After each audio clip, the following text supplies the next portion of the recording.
First item on the agenda tonight is a second update from MnDOT and his consultant to provide council with an update on the 371-210 intersection improvement project. Tonight we have Eric Schiller with MnDOT and Derek Schmidt from WSB, right? Here to present the council with the most current update on the project, so I'll turn it over to the two of them. Did you kick it up? Okay.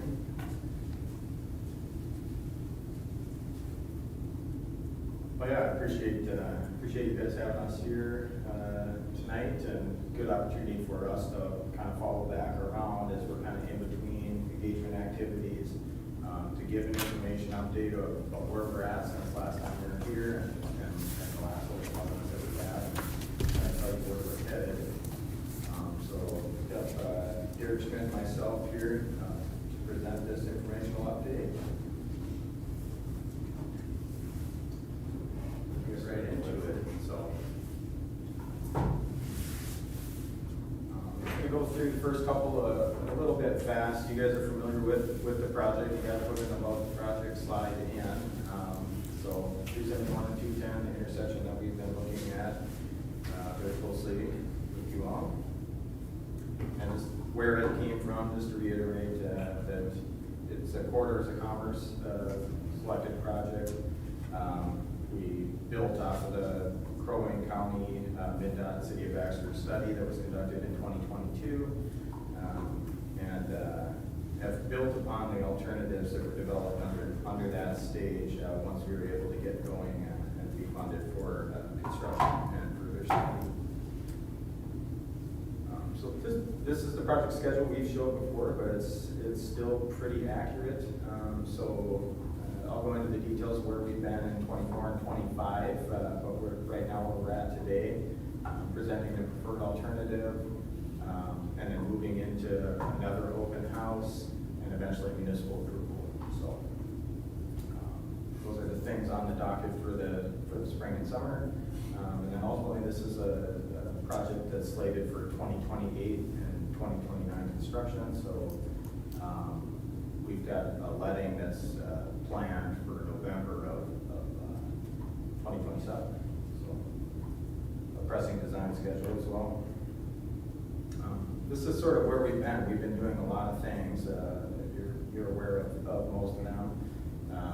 But we've established monthly TAC meetings where we're working with city staff and being advised by other stakeholders in the county, and other design folks, people on the planning study, informing us what's going on with the planning study. So we're doing those monthly. Those have been very helpful. We had our open house and value engineering study, which really booted us up and getting through the creative phase. Did some work that we have in developing an environmental document, working with our partners, Federal Highway, working with BNSF on the side also.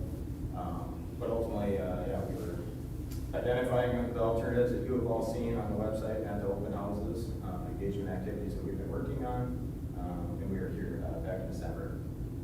So, and then here in the new year, we've been working on screening those alternatives down that were developed, engaging the public again, as we did in Open House 2 at our facility, following up with an online public survey, which we have some results and how that's informed the design to date that I'll share with you all, and just how the evaluation is shaking out in terms of the things that we're looking at to evaluate between these alternatives and what's rising to the top.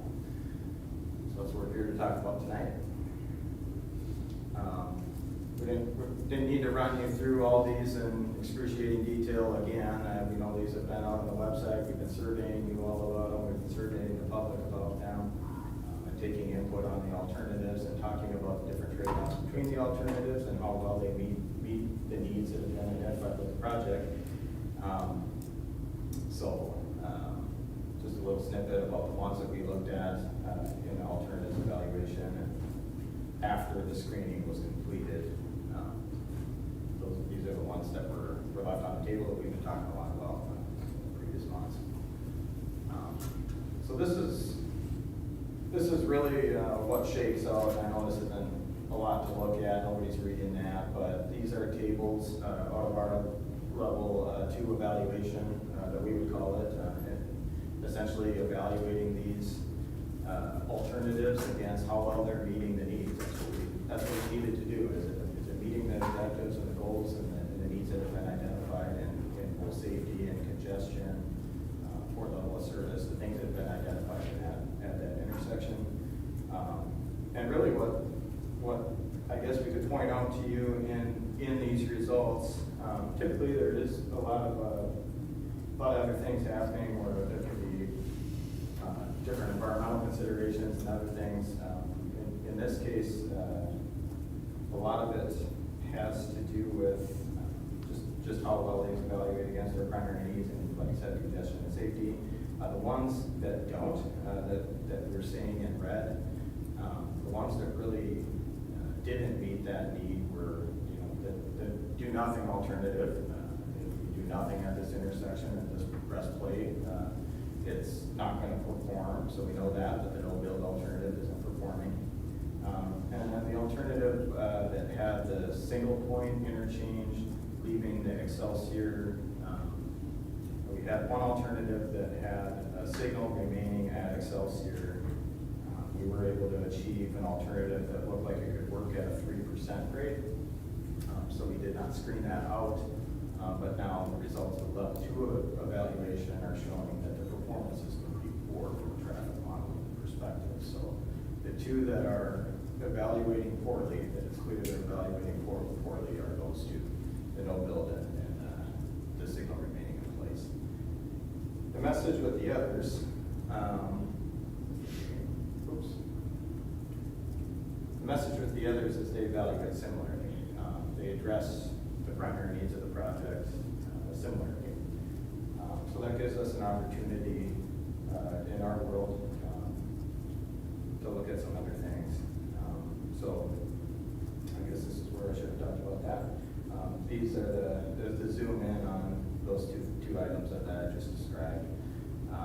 The no build and single point with signal at Excelsior and failing traffic measures, the diverging diamond, folded diamond, quadrant, button hook, and single point with grade separation at Excelsior, all had similar results. So this is our more public-friendly table, though.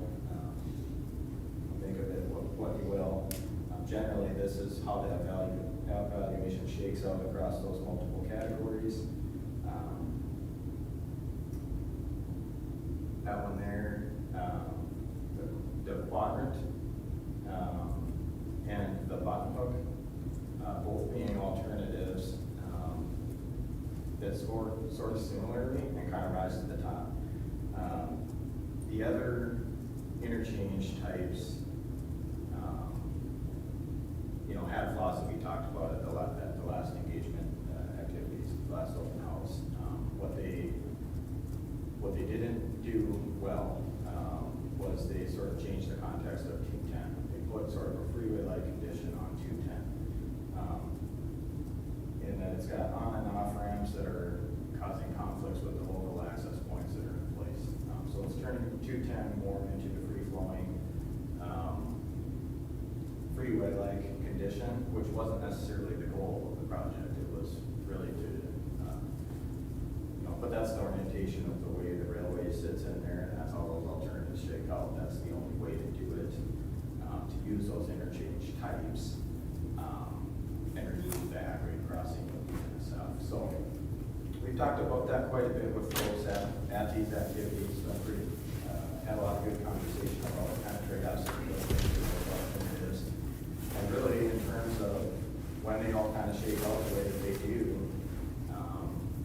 without a lot of red marks across the categories, that allows us some freedom in evaluating the public sentiment that we receive, having the types of conversations that we have had in terms of what other things are important with the project. Yeah. Do you want questions as you're going through these slides? So I guess it's up to you. Yeah, I guess we can do it however you like. Well, my question is, the 2 that you have in red there that you said have risen to the top. Yep. And as I look at those, I see red,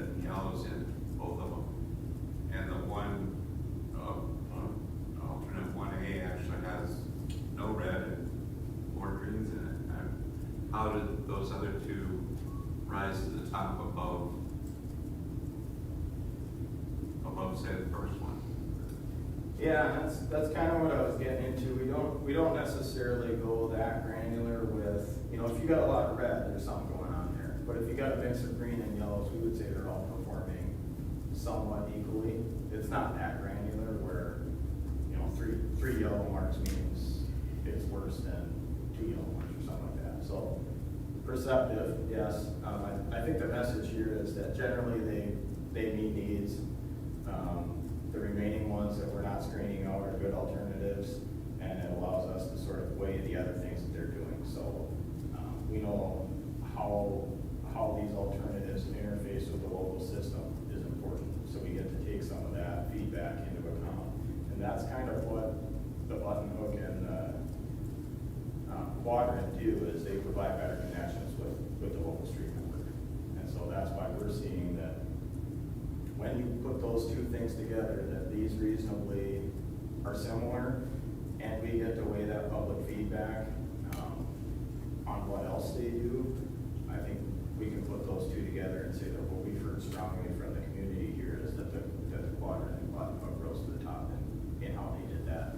And the other ones, again, like that put on and off ramps on 210 and restricted access, we heard a lot about that in our engagement activities and TAC and other groups that we've been working through, but those weren't as favorable in public neighborhoods. So that's what's good about the process, is we're able to take the feedback that we're receiving and sort of, if that makes sense, rise those two to the top, or that's how we saw it. There is a red mark on the quadrant that has to do with its impacts. It had additional impacts, and we know this to commercial properties. So that's something that gets evaluated in our table too, is that one's a little worse in what it does to some commercial properties on the project. So have you taken any of those and modeled them any closer, but like the two that are risen to the top? How it fits our intersection? From in terms of traffic modeling, or in terms of just how they address the needs, or? I guess maybe I'm jumping ahead. You're kind of in the needs assessment at this point. You haven't really gotten into the design and the 3D modeling and I think you're asking the right question, and what I'm trying to describe, I guess, here is that just how we've gotten to where we can select one that's rising to the top is kind of where I'm at in the presentation, I guess, and that's kind of how it's shaking out, as we've done the deep dive on evaluating these alternatives against each other. The first look at that being, does it address the safety need? Does it address the congestion? And the answer to that question was basically yes, for all but those two that I said are basically getting screened out now. Beyond that, we get to have these conversations. You know, certainly take the input that we're receiving on these other three alternatives don't do much, and even restrict a lot of access that was once there. We get to take that feedback, and we know that's important to the city, we know that's important to the businesses. There wasn't anything else really striking between the alternatives, so it's allowing us to use that input, saying that those couple rise to the top in terms of, and I would say just in its orientation as to what it does. The general sentiment, I believe, is that 371, and its criteria of ours, is that decreasing congestion on 371 is a priority, just because of the vacation peaks that we see in the area. We're seeing something like 47% increases on recreational traffic, recreational and summer traffic to our normal peaks. And a lot of that's being experienced on 371. So it just really wasn't the right context to be providing that free flowing condition on 210.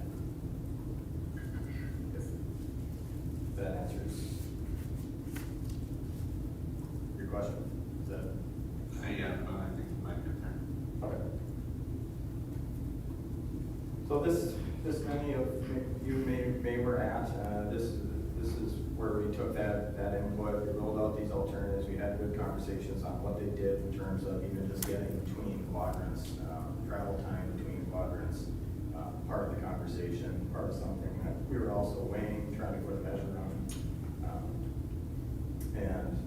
And then just discussing some of those trade-offs where they impacted access in a different way and where there was, how the alternatives did and how they were received.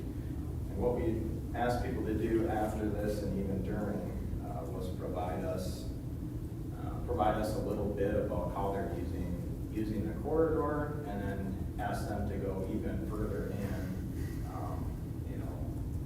Once we know something about what you're doing, which is primarily shopping, errands, and recreation, entertainment, how people are using the corridor, we kind of know, who we're working with and who we're taking input from.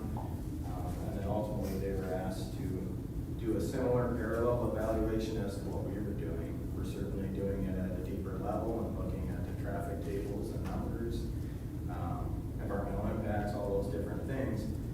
We asked the public, how well, in your opinion, does alternative A meet your needs? And ask them to go through that sort of same scoring exercise that we go through, and then we were able to capture that as a result into some of these tables. And what we saw was this, again, this could have been probably in a different order, but what we saw in public sentiment is what I said, is that the quadrant and the button hook by far were better received because of the way that they reestablished those local connections that were there before. That's generally what we heard. So those two alternatives, meeting folks' needs that responded in the survey more so than the other three alternatives. We're taking that input into consideration. And this is just a different way of visualizing, I guess, that same information. So that's sort of how it laid out. The button hook being the leading alternative that met drivers' needs and expectations as they received them. The quadrant following up, and the other kind of way behind and meeting their needs. And really, we tried to do our best with the videos and sort of pre-educating folks on the alternatives and then having discussions. So the way that this shook out is really, once people were in and giving us this survey, they had already watched some videos on the alternatives and got a little educated from the open house, ideally, of how they work and what the trade-offs are with them. So that's kind of how that shook out. The button hook rising to the top. That's how we understood it as well through our evaluation. So certainly answer any questions. Otherwise, we're going to go into what we'd be calling the preferred alternative, the button hook design itself, and stepping through that.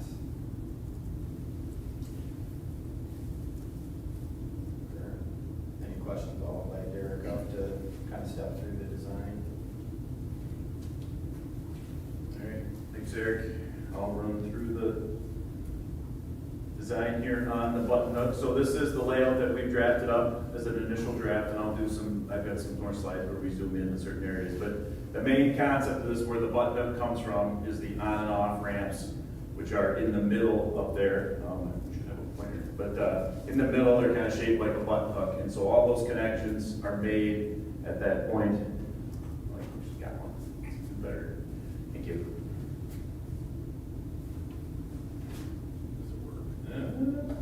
Oh, there it goes. There we go. Yeah, so the button hook ramps are right here. So that's where the name comes from on these. And this isn't, it's not common on our system, but we do have these on the truck highway systems around the state. There are other locations where this is similar. Very, very useful tool from a geometric standpoint when we have these close proximity to a lot of commercial area and a lot of parallel frontage roads. This is the reason why these a lot of times rise to the top of these situations. So that's the button hook. That's where the name comes from. So when people ask me, okay, how do you work it? How do you drive this? How does this actually work? I think the way I try to explain it and to think in your mind always is, really, we are extending the frontage roads down to 210 on both sides.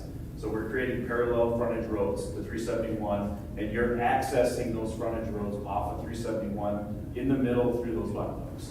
So we've taken and consolidated the access point, two access points that we had, 210 and 371, and 371 and Excelsior, and consolidated that into these buttonhook ramp connections.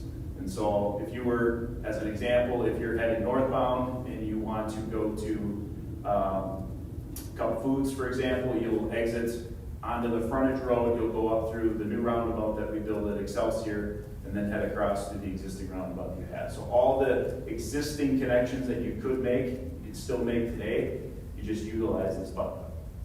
The other advantage of this alternative that really showed in our traffic analysis is we're able to disconnect local trips from the trunk highway by doing this. So if you're at Costco and you want to go to Fleet Farm, you never need to use 371. You can get there without ever touching 371 in this concept. And that's one of the things that kind of came to the top as we talked about it. That's a huge advantage, and anytime we have these trunk highway systems, we try to keep short local trips off the trunk highway. Always increases our throughput and safety when we do that. So we did have, remember from the open house, there were alternatives for signals and roundabouts on 210. I'll touch on that a little more, but this alternative, what we've shown here, does have roundabouts on 210 in this scenario.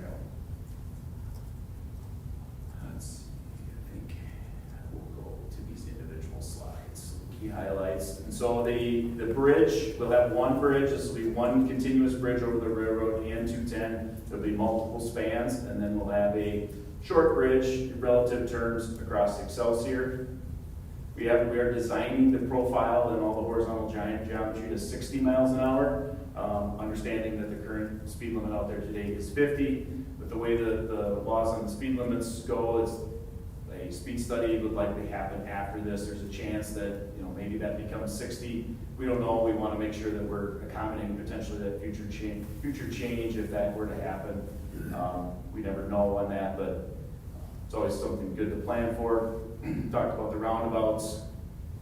One thing to note, and I'll show in further pictures, is in order to make these grades work, so if you can imagine, we got to go up 20, it's about 30 feet over the railroad where the road surfaces. The clearance is about 23 feet to the bottom of the bridge. We stay high between this bridge and the Excelsior Bridge. And so these connections here are elevated. So there are, on the east side, for example, this is probably 12 to 15 feet in the air, this roundabout. It's not at grade with Cole's parking lot at all. It's up, it's all elevated in the air.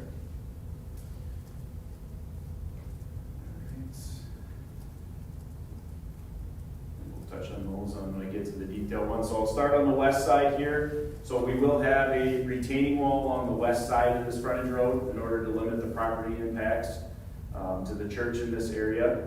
We have identified a trail, a 10-foot trail that would run at the bottom of the wall along the west side of this frontage road. So if you're at Excelsior and you wanted to walk down towards 210, you would actually stay on the bottom of the wall and stay away from the freeway ramps.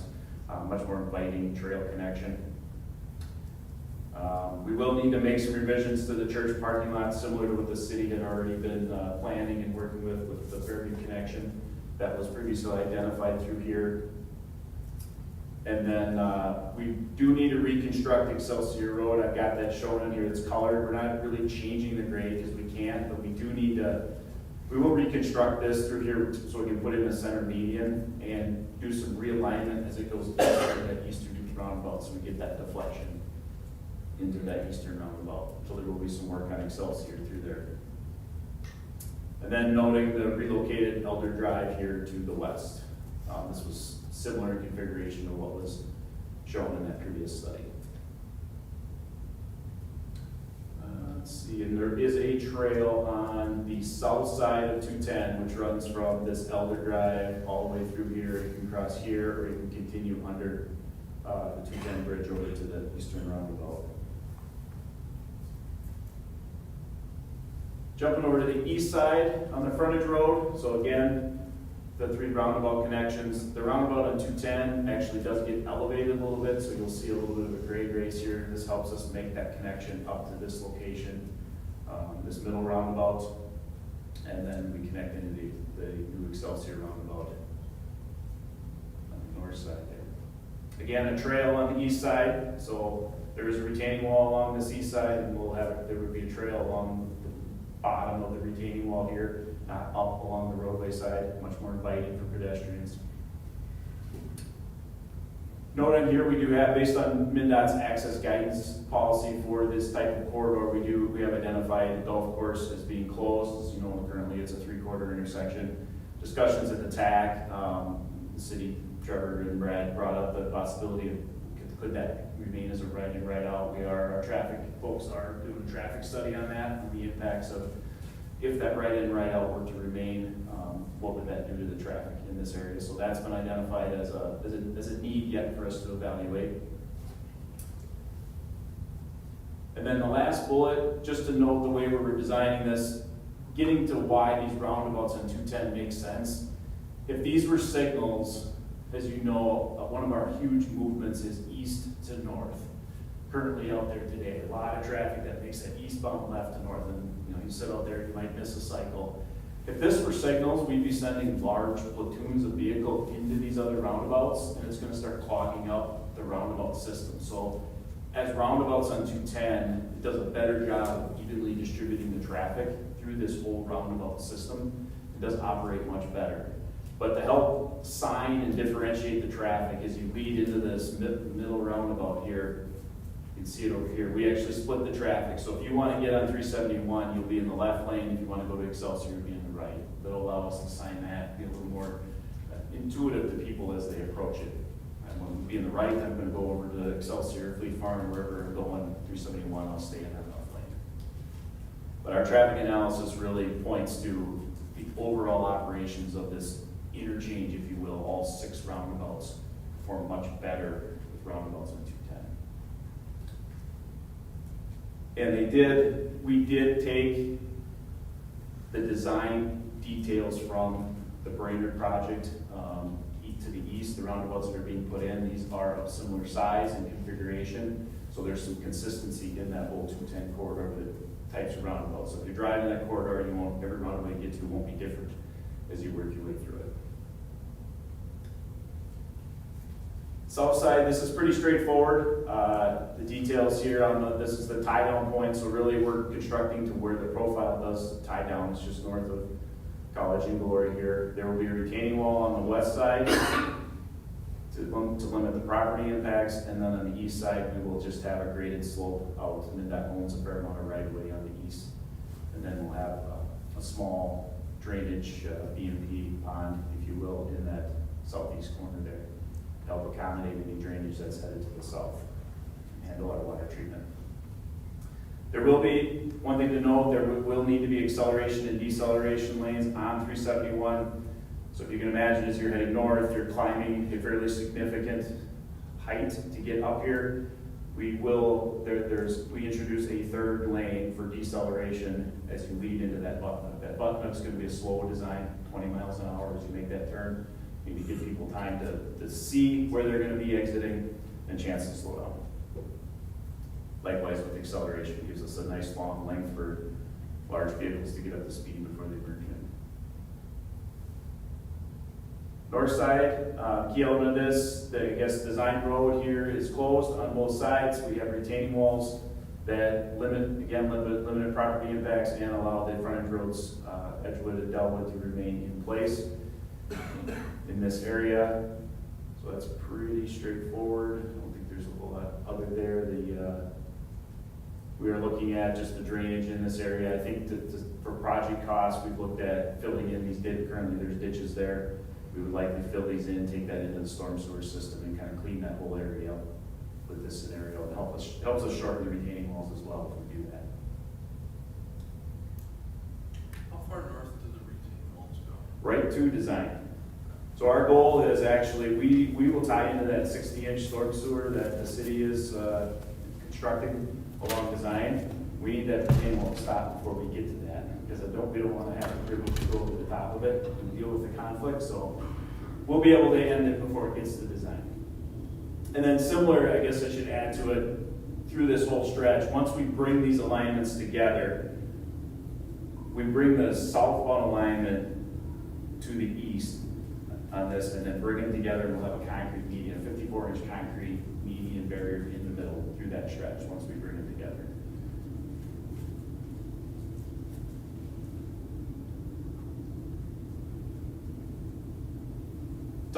One thing on pedestrian accommodations, I've talked about it a little bit on each of the locations, but we do have north-south, east-west connections identified in here, so you can see the east-west under this bridge. We have pedestrian connection underneath east-west under Excelsior. This connection here around the bank, this was a little connection that was identified in the city's plan for this Fairview Road. So we perpetuated that on that previous plan, so we have made all that connectivity.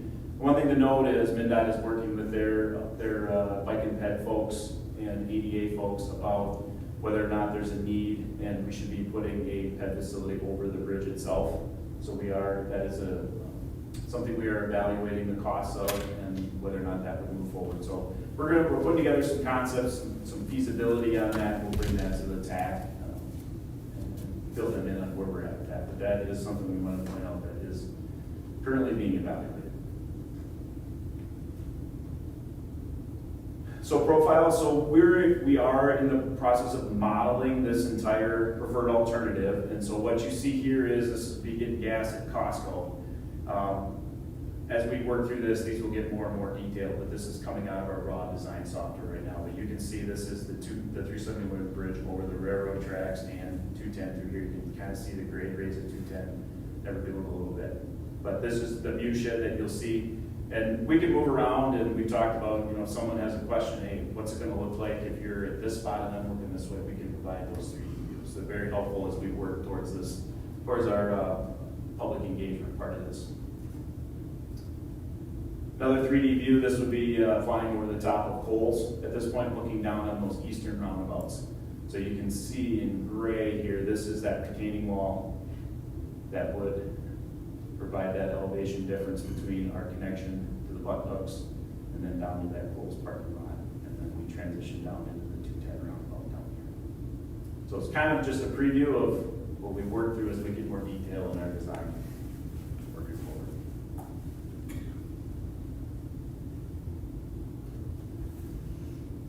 I'll touch on this. This is something that we want the city to start thinking about. So MnDOT, their policy allows a certain percentage of the structure costs to be applied to aesthetics on structures. Now, this preferred alternative has what I would consider a fair amount of structures on it. We have 2 bridges and we have a fair amount of retaining walls.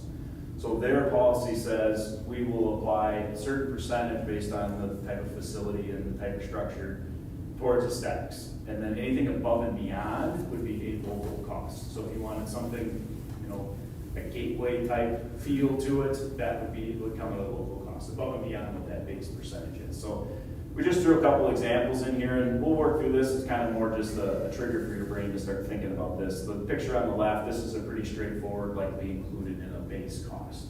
And you progress to, this is a field stone form liner that was used. This is in Long Lake, Minnesota. That would be something that's above and beyond. And then typically these ornamental fences, this is Plymouth with their city logo on it. That's something that's typically above and beyond the standard fencing that MnDOT would have. And we'll continue to ask input on that as we work through it. MnDOT has an architect, a structures architect that puts together a visual quality manual. You guys will be involved in that discussion as we work through it. Touch on next steps. We have these ongoing TAC meetings. We have Chamber of Commerce update meeting scheduled. We're going to give the same presentation to the Chamber of Commerce on the June 3rd and 4th. Open house number 3 is scheduled for July 22nd. This is where we'll formally present. We're obviously letting everybody know what the preferred alternative is now, but this is where we'll provide all the details for a full public open house on July 22nd. We'll have better visualizations and more detail. And then municipal consent, late August, early fall, roughly, and then some other minor details of start right away acquisition, and once we have municipal consent and our construction limits, Eric mentioned the rest of it. One quick touch on municipal consent. When we get to that point, we will put together a package for the city. They'll have all these details in it, purpose description. Obviously, the key part is there's always city local cost participation in these projects. We'll have a breakdown of what that is, so you have an understanding of what those costs are. Any city utility relocations that are needed, and any betterments that you may want included in a project. And then we always talk about the maintenance responsibilities for the facility when it's done. So that's all on the table up front. Go ahead. And then just the scheduling, once you get it, this will be laid out in that, I won't spend too much time on it, but a public hearing is needed. So you have to, once we send the package, schedule a public hearing, we have a public hearing, MnDOT, Eric and I, and then I'm sure other folks from MnDOT will attend to answer questions and help with that public hearing as well. So that was a quick run through. I wanted to make sure, I didn't know how much time we actually had, but. So, questions? Can you go back to what that shows the west end of this thing? Certainly. This one? Yeah, this is the west side. Yeah, that's close enough, but I'm sure they contacted you too, when they were at one of the open houses. You got the hotel people, you got the daycare there, and they're wondering why they can't have them right in or right out. I said, I don't know. So what's the philosophy there? And, you know, they're anticipating disaster to their business and people get, if they have to go all the way around to get back, you know. So what is the policy? How do roads get closed, and what makes it involved, and why? Yeah, I think ultimately it probably does occur through projects like this where what you're seeing is access density to the highway. When the numbers go up, the safety issues go up, the congestion goes up, the issues go up. So a project like this really is kind of a reaction to that, and we want to make sure that we're not perpetuating a design that's going to give us sort of the same types of problems. So I'm not really sure on exactly that, you know, looking at that configuration of what exactly is planned on that particular connection there, but it's probably got some concerns that could perpetuate some of the same issues that we're already experiencing. Like Derek said, on the east side, we are looking at that a little bit differently, and that it's actually a local road connection, a parallel route that goes to the north. So I think we need to do some analysis on that to see if, you know, how does that operate with the design.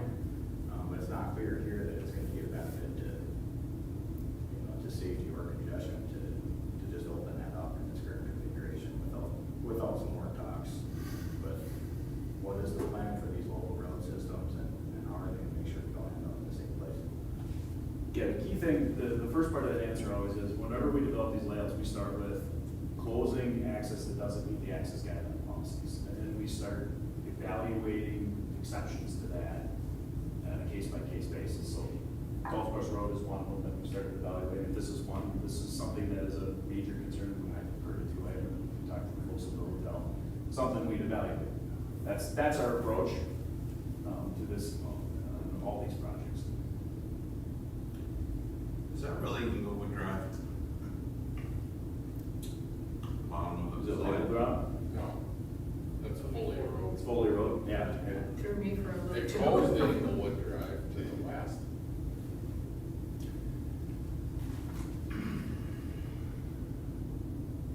I have just one comment. I'm in a room full of engineers, and I am looking at this from a little different perspective.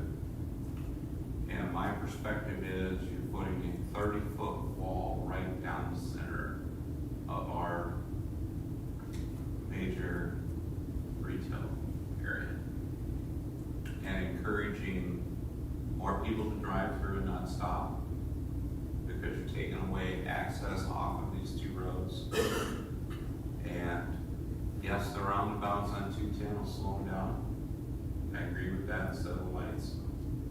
But Yeah, I don't know what the answer is to solve the problem, pushing more people through, making it safer, making a bridge over the railroad, taking all that into consideration. This is your vocabulary of how you do it. It's a good design. But from an aesthetic point of view and a business point of view and keeping a community that, you know, kind of prides itself on somewhat of a natural small town, it goes against all of that. Just my initial reaction. Not sure what you can do to fix it, but that's my first take on it.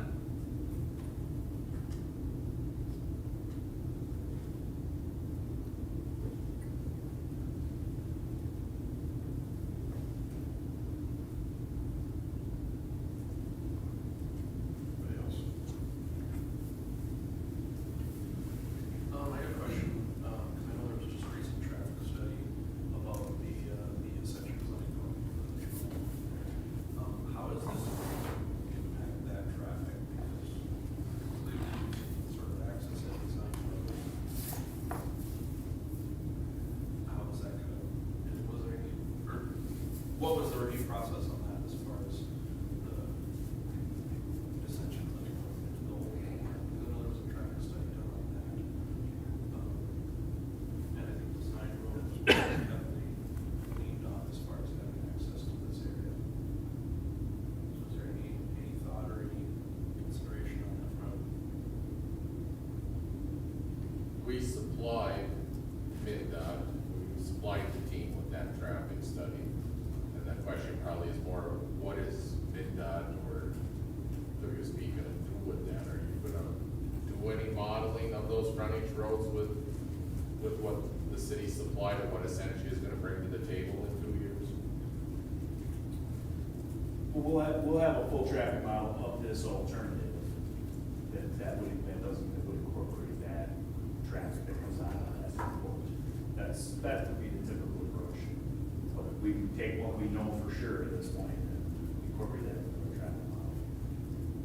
One of the pieces of the public information that we're gonna provide, wasn't ready yet for tonight, and likely won't be when we meet with the chamber, is remember at the open house, we had travel time deltas from existing to proposed, and we're in the process of updating those and defining that for this preferred alternative, so people can see if you're coming from north, south, east, west, today it took you 45 seconds, now it's gonna take you 38 seconds. We'll have that information to help answer some of those questions on how does that actually work and how you get to and from it.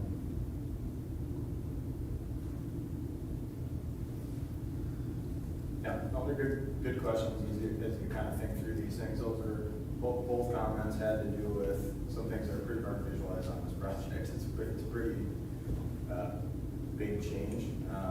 There's some things that it does in terms of, your ability to cross at Excelsior is going to be great.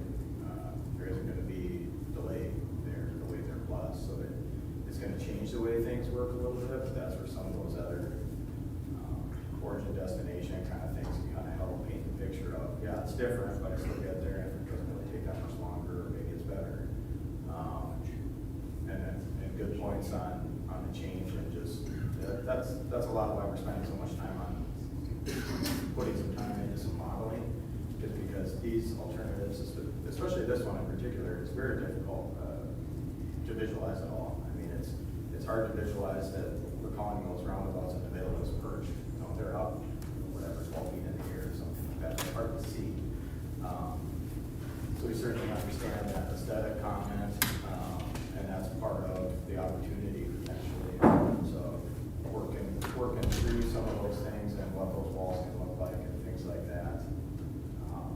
And certainly understand the business comment as well. I think that out of all the alternatives, when something needs to be done, this is the one that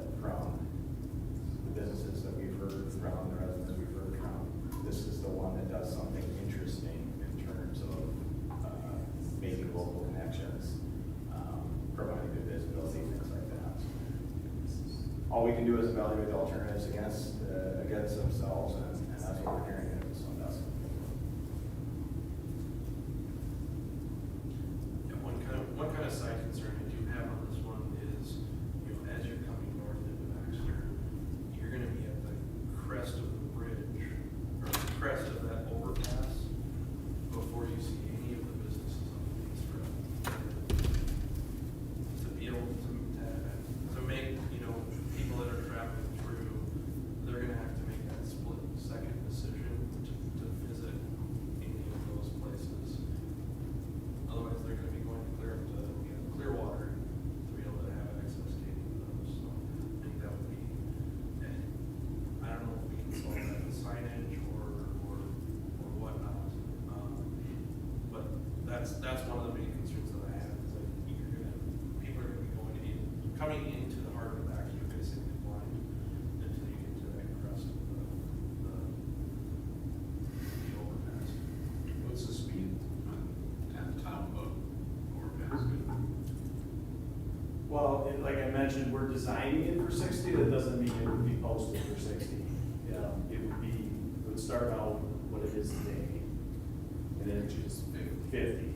And speeds are set by the 85th percentile, what people are actually driving.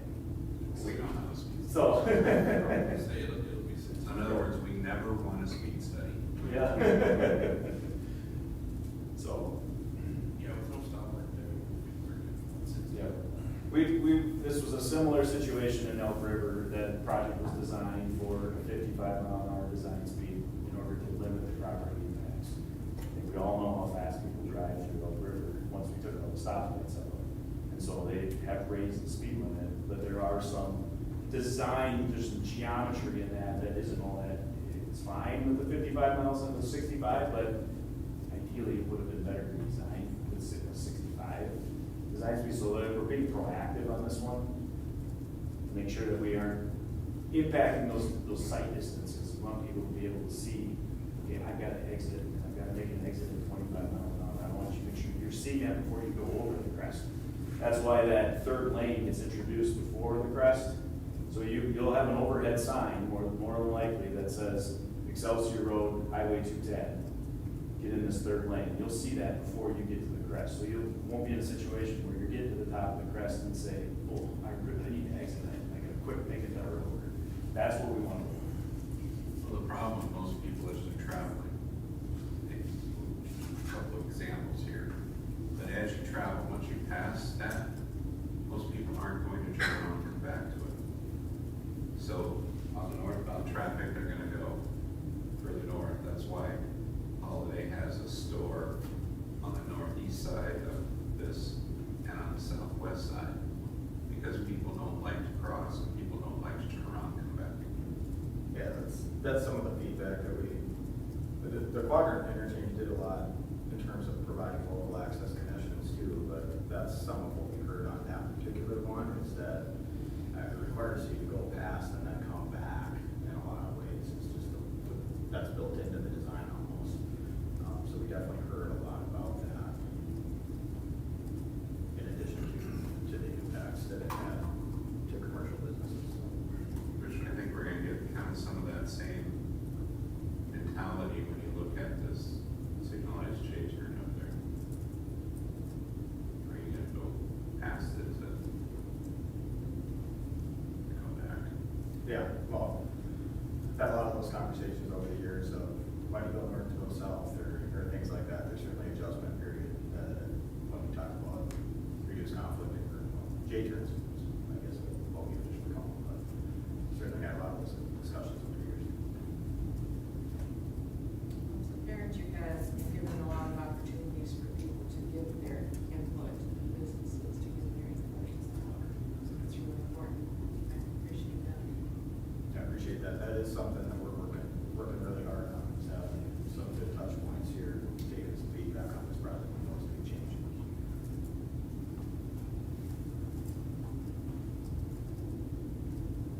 You mentioned that there are some other button hooks in Minnesota.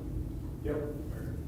So there's well, they're putting one on 65. It isn't built yet in Blaine. one in Jordan, in a similar situation, they have a frontage road, and that was also under construction. There's one in Lakeville on 35 that's been there for many years. It goes to a park and ride, and then up, makes a connection to the crush. Very similar to this, except there isn't a roundabout at the exit. It's like this. There's a Target up here. There's a Raising Cane's and the commercial development, and then Button looks off 35 into a frontage road here. There wasn't any room to put in ramps at the actual intersection itself, so they made that Button connection itself. There's more, I just don't have them off the top of my head.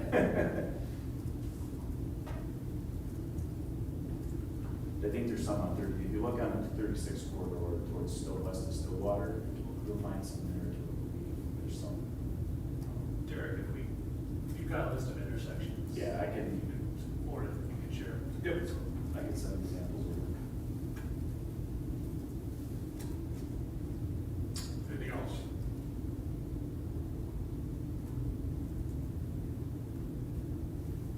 Thank you. Thank you. Thank you for your time.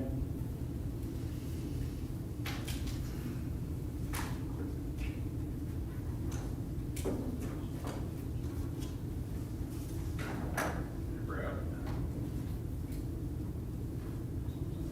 Second item on the agenda is to continue the conversation related to the design width of our street right-of-ways. At the last council work session, you received or listened to a presentation that was done by Paul Sandy from SEH.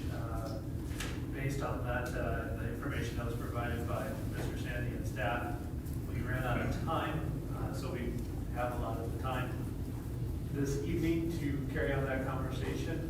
We're here to answer any questions that council may have of the data that was, and information that was provided. Otherwise, really leaving this time for council to have dialogue amongst itself as it relates to this. And tonight or in the future, looking for any consensus as it relates to changes to the policy. So with that, I'll give the floor to the council and allow for discussion to commence. Okay, I think there were people that had more to add and we ran out of time. And so this is why we're here today. So I would say jump in whoever. What stuck out in my mind initially was when looking at the cost savings on what a narrower road would result in, it was a much smaller amount than I had anticipated. I'm wondering if that's truly accurate. I expected to be a lot more.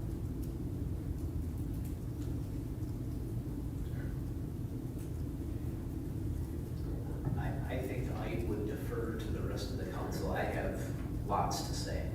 Go ahead. All right. All right. So, similarly to what Councilmember Liscio just mentioned, that it may or may not be correct, but it seemed ironic to me that every inch of anything we add to a project causes the budgets to explode, but every inch we remove is like, well, it doesn't actually save any money. That's what I said on that voice over. Well, it stuck out to me. I think you saw the same thing I did. I guess I wanted to go through a whole variety of things, to that point. I think there's more to it, to me, than just trying to save a buck. The saving a buck is definitely important to me. I see every inch of underutilized or unutilized pavement as just pure waste. That doesn't make my life better. It doesn't, in my opinion, make the taxpayers' lives better. It's just there. And if it saves $1, it's $1 we didn't need to spend in my mind. So that's a big part of it for me. But then you've also got the safety aspect that I feel like was maybe not hit on the way I saw. And I shared some information on several studies recently showing that narrower roads are safer than wider roads. And I think of the darting children concern or the walking families. And one of the things that's kind of a mind game about these wider roads is it might feel safer, but as they talked about just in the presentation now, the wider you build these roads, the faster people are gonna inherently drive because it feels like an airport runway, not like a narrow, scary place to drive fast. So then you do your 85% study and you find out that our residential roads should actually be 60-mile-an-hour zones because people are going way too fast through them because the lanes are wide. So I find that to be kind of one of those things that in my mind, the safety argument doesn't work for me. And I wanna lay out like my narrowing argument is for something like 24 foot instead of 26 foot. I'm not looking for an 8-foot wide road that, isn't going to work. I just believe 1 foot less drive lane per drive lane would allow for the residential or the pedestrian space to be maintained as it is, but the drive space to be slightly narrower, safer, and just slightly cheaper, I guess. So the other thing I did look through is, in 2024, our residential bill and overlays were running about $5,600 per ERU, and we issued $5.48 million in improvement bonds. So each year we're bonding $5 to $10 million on road work, and that we don't notice that as closely as we do when, the police department asks for a new squad car and that has to be levied for directly, and people go, well, that's $100,000. Well, we're bonding $10 million for roads every year, and that's just course of business. And whether we spend an extra $100,000 or not, it just kind of goes unnoticed because it's just built into that debt levy rather than our direct property tax levy. So tying that into right now, Baxter's median household income, according to Minnesota Compass, which is a data aggregator for the state, is about $70,000 a year, and a basic mill and overlay is running about 8% of their annual income. So I look at the 6 years I've been on the council, and those costs have gone up faster than inflation, and I assume that they're going to continue to outpace family income growth. So if we had 5% construction cost rise per year, our 2024 mill and overlay is going to be $15,000 by 2044. So for median income to keep up with that, we'd have to have $185,000 median income just to keep up with what we're doing, just inflation-wise. So that's the big concern for me, is anything we can cut down on, I think is important, because I don't think the median income in Baxter is going to be $185,000 in 2044, just knowing the way the world works. So I guess that's kind of a summary for me. I've got a few, one of the things that stuck out in the presentation was the reference continually, and I don't intend to read your mind, Mr. Sandy, but you referenced several times that the state aid standards don't actually apply, and I felt like maybe you felt a little guilty continually bringing them up when they don't apply. So that was one of my concerns, was we're concerning ourselves with a state aid standard that doesn't apply to this situation. So in a way, my argument would be that we don't need to even consider it. It could be twice as big because it doesn't apply to this situation. So it's good to know what those standards are, but I guess I would argue that in terms of arguing to keep what we have because of a state aid standard that doesn't apply, I'm just going to discount that entirely. The other thing that I don't know if my research was correct, but the cul-de-sac argument, I think I found standards for Brainerd, which is 45-foot radius, Ideal Township at 50, Hermantown is 50, Sartell is 48, Minnetonka is 40. So I'm just of the belief that if they can all do that, we can maybe go down to 50 and it would be acceptable. Tied to that, I know the standard from our last presentation was an 82-passenger bus that they used for the model. I think that might be like the largest bus that's possible to be on the road. I think maybe a 77-passenger is probably more like your average size. So there's some things there that if we took all of the biggest possible vehicles, rear dump, garbage trucks are, I believe, slightly larger side would load garbage trucks, and that larger vehicle was used as part of the study for the last presentation. So I just think we used all of the maximum out numbers for vehicles and could probably get by with that 1 foot shorter lane size without major issues. The last thing I'll note on road standards nearby is I did find a Crow Wing County Board resolution from 2014 that showed that their road bed shall be 24 foot shoulder to shoulder. So again, if the county can get by on a rural section that's 24 feet, I think our residential rural sections could get by 24 feet wide instead of 26.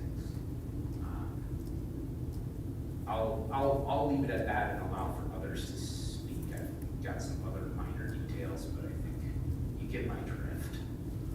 Do we know, offhand, how much of our roadways are certain widths? I mean, like, are we basically nearly all completed over the 26 feet? Or, like, what proportion of roadways are narrower than 26 feet at this time? I don't know that off the top of my head, Patrick, but I can sure get that information. I would say right now, it's about, probably close to 60 or 70% is 26. I know it's over 50% because we changed it way back in 1999, according to the memo. Went from 24 to 26 because we decided not to do the curb and gutter and the 2 foot gutters, so that we went wider pavement to have that extra edge. So I would comment though, the reason that we comment about the state aid and that some don't is one thing that the city of Baxter has that cities have that counties don't is we can move our state aid routes around.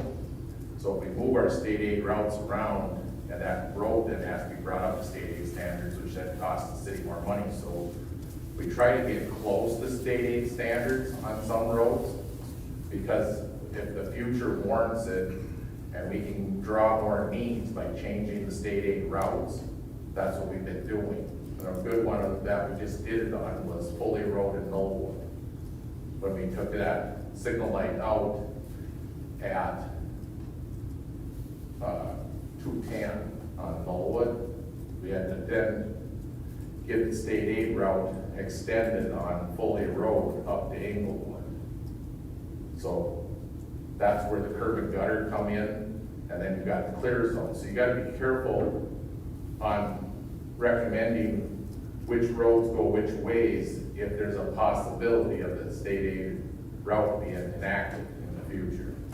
Do all state aid roads have to have curb gutter? No, they don't. No. No. They can be a rural section, but then it takes wider ditches and so much boulders and minimum driveway. So that's why I watch the state aid standards on certain residential streets. So it's not one thing fits all. The other thing I would say is that we don't just necessarily say this is the gospel on cul-de-sacs. We just approved a 50-foot on Keeper's 73-unit apartment building on Grand Oaks Drive. Because there, the fire trucks don't have to turn around, they can go through the parking lot that's actually a fire lane. So if there's a reason to change the cul-de-sac to a different standard, we have been recommending that. So we haven't just been going, this is how it has to be, and put a C of bituminous in. So we have been making adjustments to that ordinance that says this is what the road widths are supposed to be. Another one that we didn't bring up to standard was design road. Design road, we recommended to leave as is and not widen it. For the future, we left that. I know we're talking about residential, but that's commercial.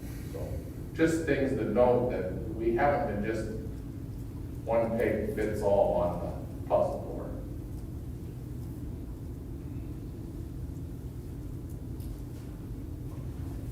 Others?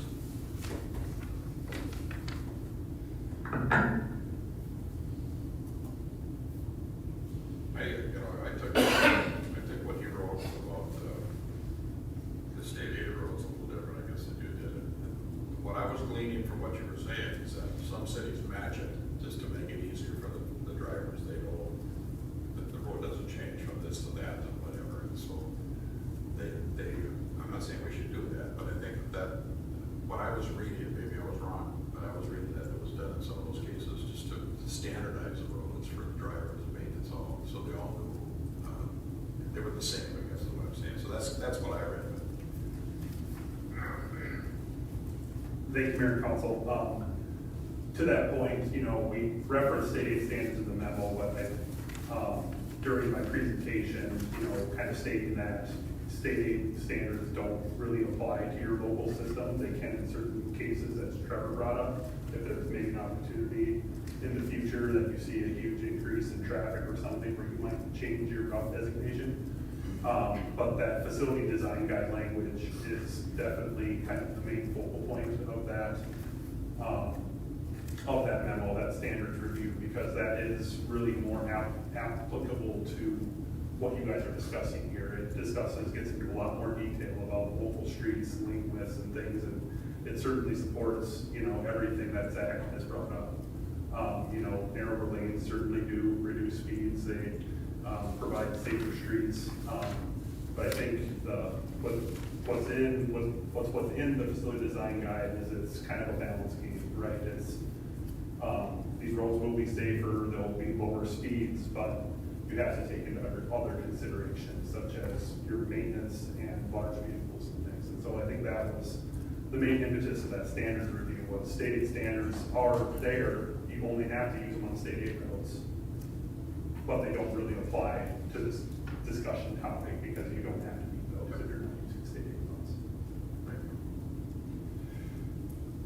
So I was really interested in the information that you shared, Zach, about the Johns Hopkins studies, where they recommend a 10-foot driving lane. And they start with a 10-foot driving lane as a recommendation, and then you have to use engineering arguments to go bigger than that, or, you know, case by case, to go bigger than that. I really like that. I do have a question about the, adding the white edge, the fog line to roads. It looks like I'm looking at, for a 4-inch solid line paint, it's $844 a mile. Would that for me both sides?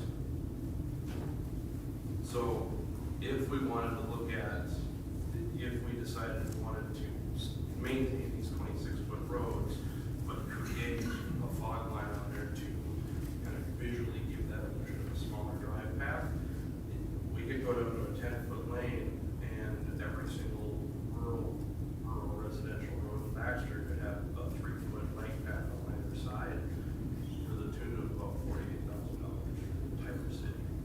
And granted, we probably wouldn't do that right away because there's some streets that are, you know, like an overlay or something like that. I was really surprised at such a low cost to add that, and I don't know how much of an impact that would have on the city streets, but creating that sideline so it doesn't feel like you have a 13-foot driving path. If you got a 10-foot driving path with, you know, a pedestrian lane on either side, maybe that would be I was surprised at how cheap that was, like, to make a change of that impact.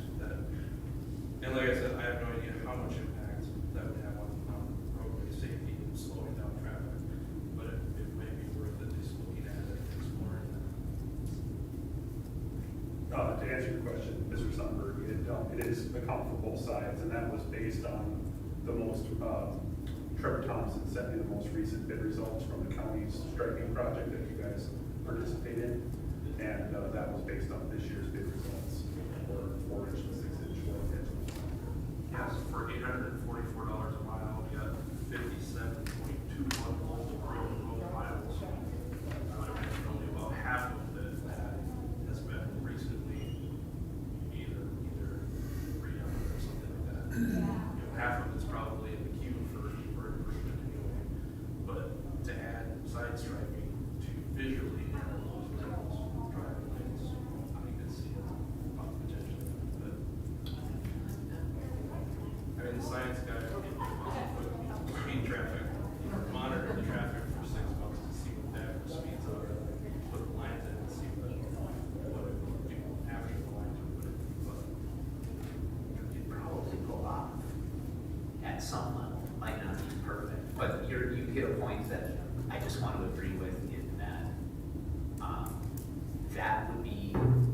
something I would be open to. I'd still love to see less pavement, and the argument of starting with the narrow lane and making the argument have to be made to widen them is a thing that I would appreciate. Like right now, we've done some narrowing by, I guess this whole discussion got prompted by every time we had a chance to not widen a road or to narrow a road, I was in favor of that. But we were fighting against the standard that it had to be these giant structures by default if we don't narrow down. So I think what you described from the study is just flipping that on its head and saying, we want to start small, and then if we have to justify bigger, great, but not assume it needs to start big.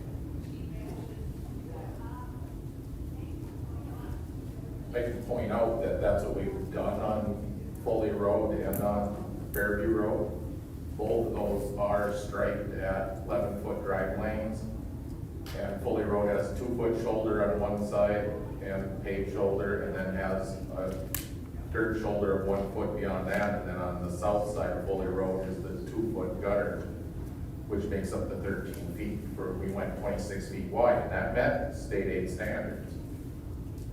But we had to stripe that fog line at the 11-foot line, You can go down 11-foot drive lanes in state aid.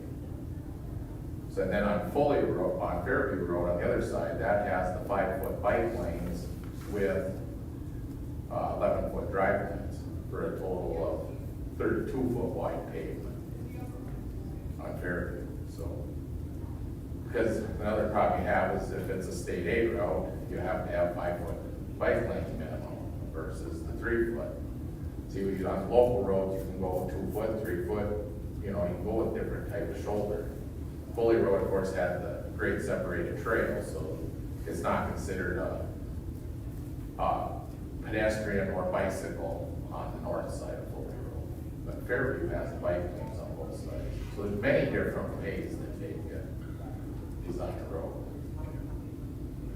And I don't know, I guess it would be interesting to ask on the people that live on Fairview, did it slow the traffic down? Because it is the complaint every time we do a road, you're gonna speed the traffic up. But it's gonna look like a brand new freeway or a airstrip or an airplane.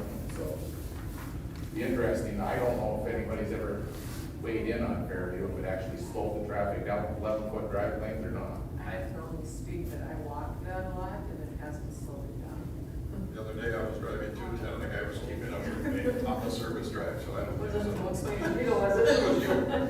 I have to say, Foley seemed to me recently, I just drove it, and I don't drive that area a lot, but that seemed noticeably narrower to me, and it seemed like I didn't want to drive it. Yeah, I know, I agree with that.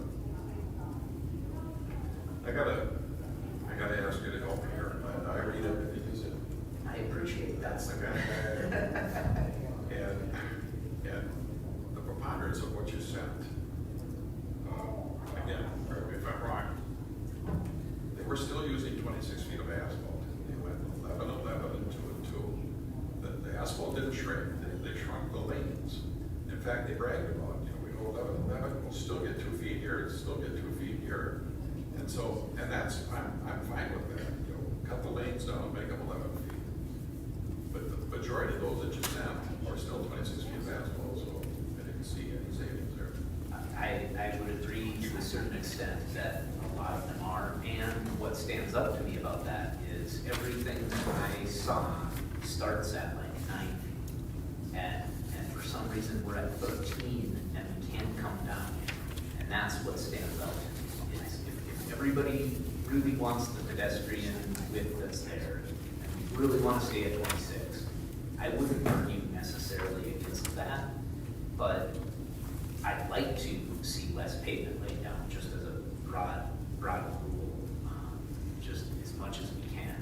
And if we can go to 10 or 11-foot lanes, I think it would make a difference over time. I think it would be better. People, the 10% of people who drive way too fast are probably always going to do it. But if we could go to a 10 or 11-foot wide lane, I just think of like comparing Foley Road right now to River Vista Drive in front of my house. I have way too much room to drive on my basically dead-end road. It's one of those things that and I know we had it built with the intention of allowing pedestrians, but if we narrowed that with the stripe, that would be better. I think that's a great example of a road that could have been 2 feet, 3 feet narrower than what we wanted it. I guess I'm also conceptualizing this as a lot of the true residential roads. I'm not talking about Inglewood, I'm not talking about Foley or Fairview, I'm talking about these roads that people drive to get home and to leave their neighborhood, and they walk without, there's just no reason if you narrow the roads and try to slow people down, there's no reason anyone needs to hurt people faster. And I diverted off of your point, and I know some of the stuff showed Cypress Drive-esque things because they were trying to push pedestrian and bike stuff. So some of them were not great examples, but I think that last one was the Johns Hopkins study that a 30 to 35 mile an hour speed limit has 1.5 times more crashes with a 12-foot lane than a 9-foot lane is kind of the point I'm trying to make. It's that width doesn't add safety. That just looked like the slicing of dice, it was in the height.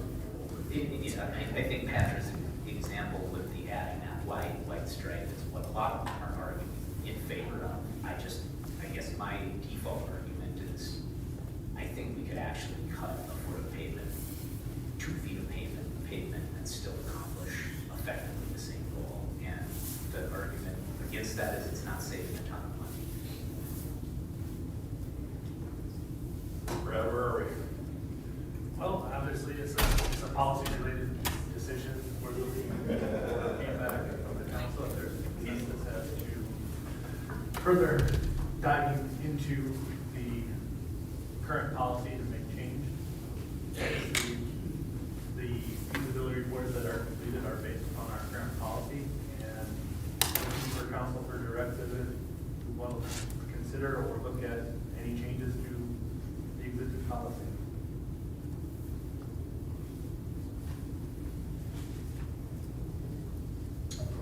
What are your thoughts?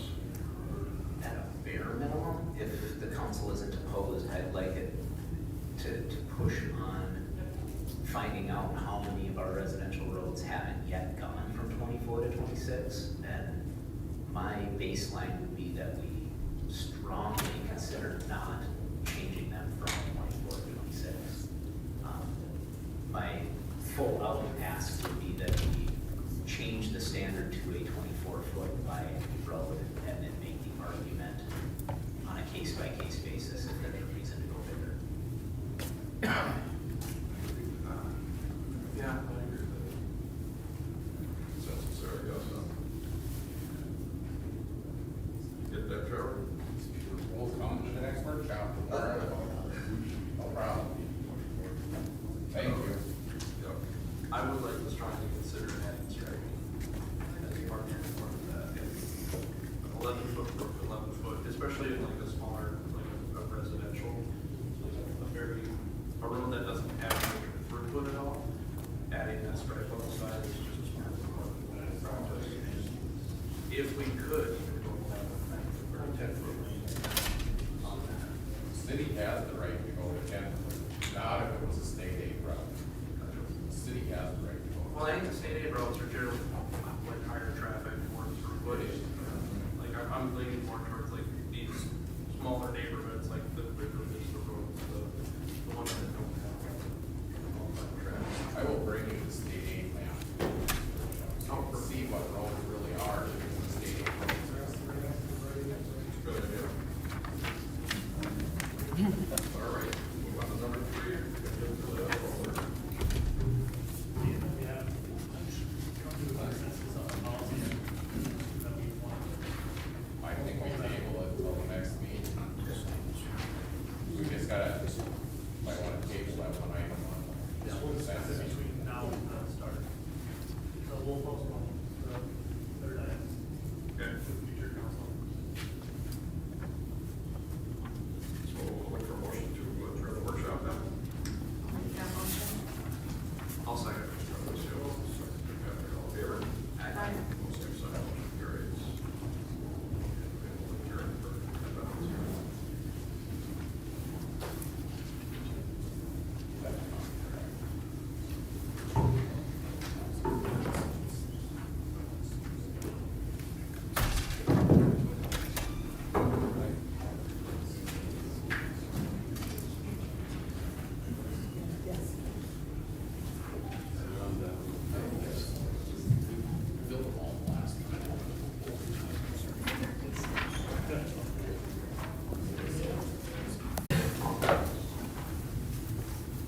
allegiance to the flag of the United States of America and to the republic for which it stands, one nation, under God, indivisible, with liberty and justice for all.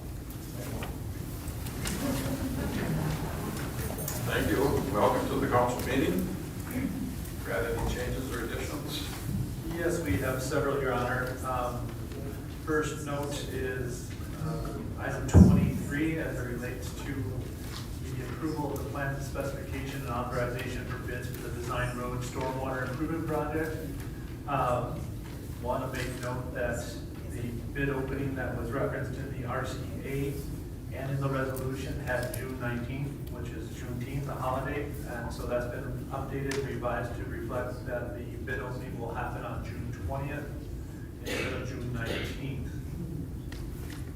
Second item, we'll be looking for a motion to table number 26 under the consent agenda. That item is related to the third item that was on our work session that we did not get to and table to a future meeting, so we'll be looking to table that to a future meeting. And then lastly, since the original publication of the agenda on our packet on Friday, we have added item 32, which is approving the conditional hire of a patrol officer. That hire will bring us to the full 16 FTE for our police department. Okay. Thank you very much. Any other presentations? There are no presentations, Your Honor. Okay. This time on our agenda is a time for public comments. If anybody would like to address us with comments that on items that are not on the agenda, we would entertain those comments at this time. So feel free to come down. I got a question. Yes. Yeah, Frank Lemke, that's my name. It says here that this whole list, 1 through 28, is all gonna be voted on at once, unless that article is pulled off the agenda here? Correct. What was that project number, Joan, that, I already have it. I'll ask for people. oh, okay. Anybody else have comments? Public comments? Okay. I do. Yes, sir. This might be my last chance to get it right. I'll go over here. Sure.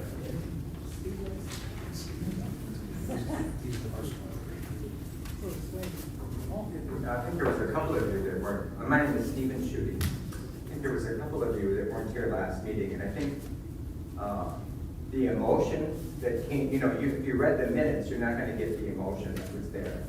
But the emotion is that the Fitkus facility is just so, what do you call it?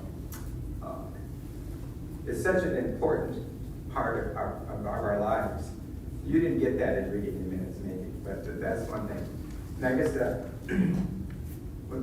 I can call Brainerd or sister city or whatever, Brainerd has got the YMCA, Brainerd's got Jack's House, Brainerd's got the senior center. All great places for interaction with people. And I'm not all that familiar with Baxter, but when I think of where I can come and interact with people, I think of Fitbooks. There may be others, I'm just not aware of it. And I'm a bus driver. I'm not speaking on behalf of the bus company. I'm only speaking on behalf of myself. But I've taken kids to Jack's House and watched them how they just had a great time. I watched the elderly people there. You wouldn't believe the bond and the fellowship that they had there with each other. I mean, it was just phenomenal to watch. I've taken kids to the bounce house on my bus and watched those kids, how much fun they had. And I go to the YMCA. I bonded with Forest View girls, playing pickleball. I bonded with 2 seniors in high school. They started playing pickleball. I got invited to their graduation parties. It's just such a great time. But in Baxter, the only one I'm aware of is FitQuest. And the idea that possibly it would not be there, to me, would be heartbreaking. So many people disappointed. I know many, many people. I'm sure you know them all that go there. Many, many people. And I guess my thinking is, have you ever looked into how many people actually use that road? Is there a study or an amount from the city council or from, did anybody count how many people actually use the road today? There's not a current count. No current count. So, what about you guys? Current count? So, to me, you're gonna spend $700,000-$800,000 or whatever on a road, and you don't even know how many people go on the road? That to me that's a stretch. I've been going to FitQuest, at least I don't know when I started, but I know that I for sure was going there during COVID. And when I take that road going south out of FitQuest, in all my years that I've gone there, I don't ever remember meeting one car on this commercial road. Never remember meeting one car. Very rare, some of us go that way, some of us don't, or whatever. But we're spending that amount of money that is so lightly used, that doesn't make sense to me. And from last time when people were here, they talked about how the road was just fine. I mean, if you ask them, do we really need to repair that road and reclaim it? I don't know, how do you say it? I mean, there's nothing wrong with having a difference of opinion, but is there anybody here that really wants to see that road redone? No. So listen to the people who use the road. That's it. Thank you. Thank you for your time. I'm a bus driver, and I go to bed early, and I get up early. So whenever you vote on this, I'm not walking out in protest. I'm walking home to go home. Okay?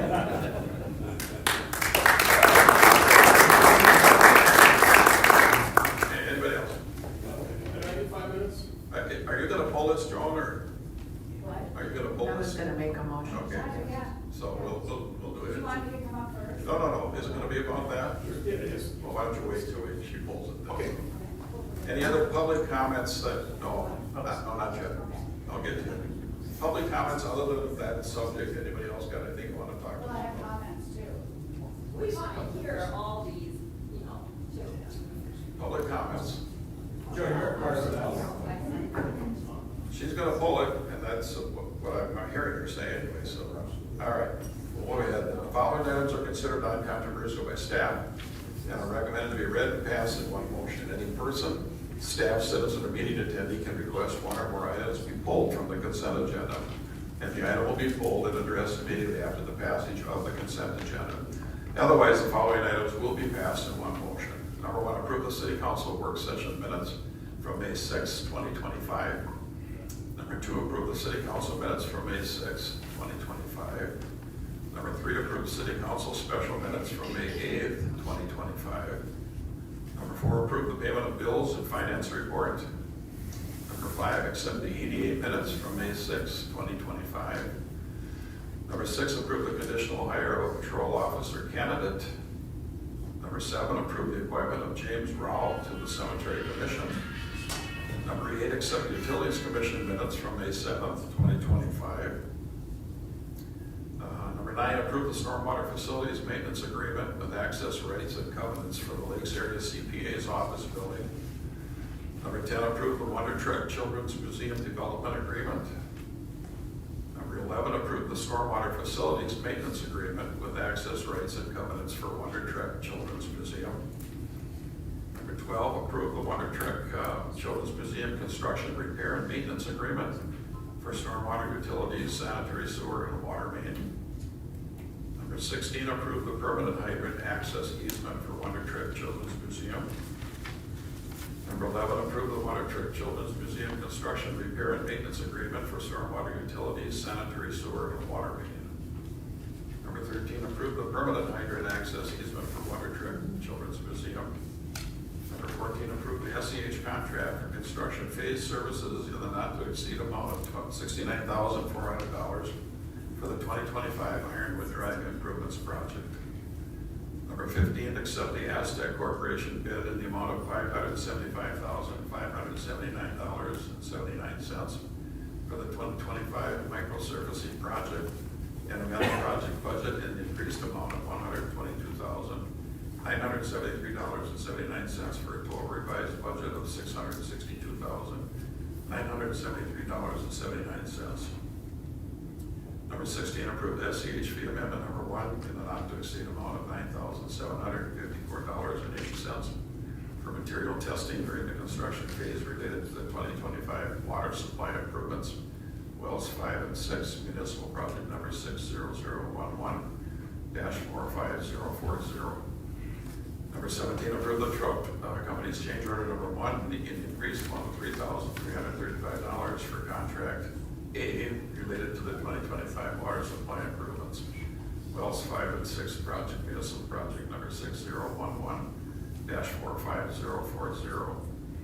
Number 18, approve truck company's partial pay estimate number 1 in the amount of $13,157.50 for work completed on contract A related to the 2025 water supply improvements, wells 5 and 6 municipal project number 6011-45040. Number 19, approve the AE2S contract in a not to exceed amount of $69,766 for SCADA and controls integration related to the 2025 water supply improvements, wells 5 and 6 municipal project number 6011-45040. Number 20, accept the 2025 camp update summary memo. Number 21, adopt resolution number 2025-049, adopting assessment rules for the 2025 commercial full depth reclamation projects, municipal project number 4425. Mayor, please poll. That's the number on the lawyer. 21, 22, and 24, I think. Okay, 22, adopt resolution 2025-050 for accepting the bid for Anderson Brothers Construction for the amount of $737,884.85 for the 2025 commercial full depth reclamation improvements project. We'll pull that too. Mayor, please poll. Okay. And number 23, adopt resolution approving plans and specifications, authorize advertising for bids for the design road and trunk highway 371 stormwater improvements project, municipal project number 4135. Number 24, approve the Whitsett proposal for construction administration services in the not to exceed amount of $95,000 for the 2025 commercial full depth reclamation improvements project, municipal project number 4425. Pardon me? It's related to the other two that have been pulled. Somebody? 21, 22, and 24. Okay. 25, approve Whitsett proposal engineering fee amendment not to exceed amount of $48,000 for the design road and stormwater improvements project number CPF 4135. Number 26 is going to, we're going to pull that. Well, pull for table. We're going to table that. Number 27, accept the 20-year public works facility assessment for the city of Baxter's public works facility assessment project.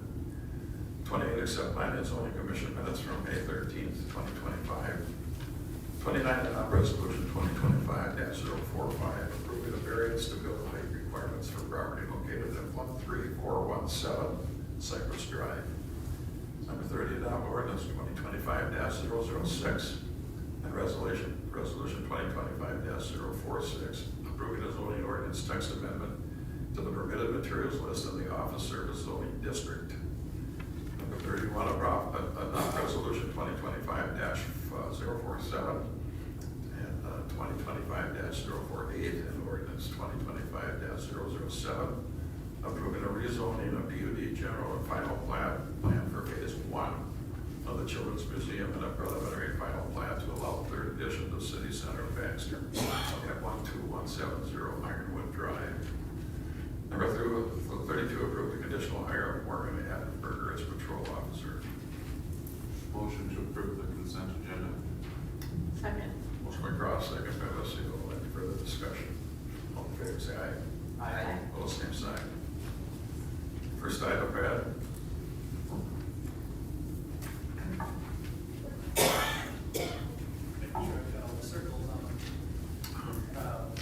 We go directly to 21, 22, and 24.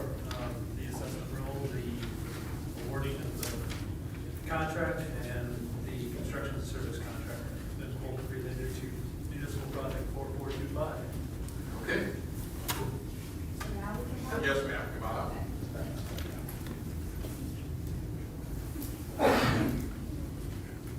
Joan Peterson. I don't think much. So first and foremost, I guess I just want to recap the last meeting just real quick. The road doesn't need to be done.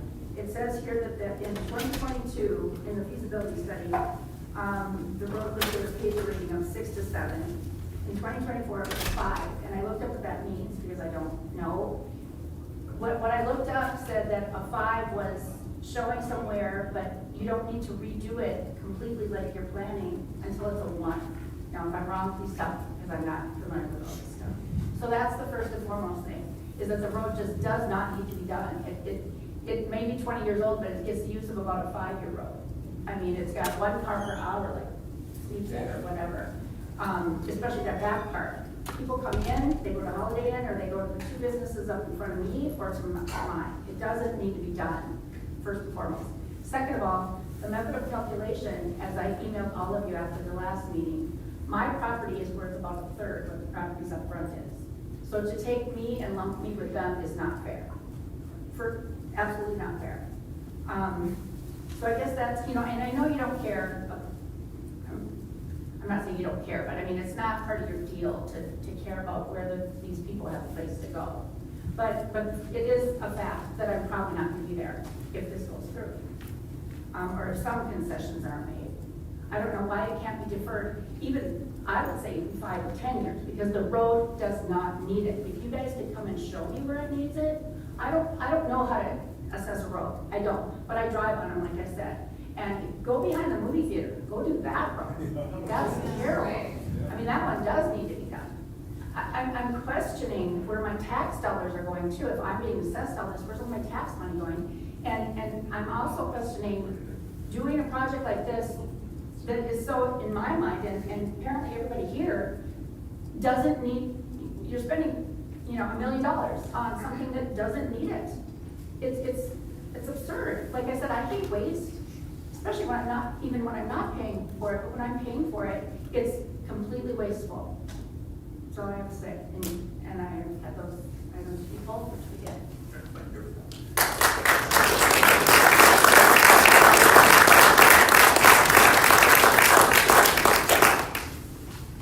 Anybody else?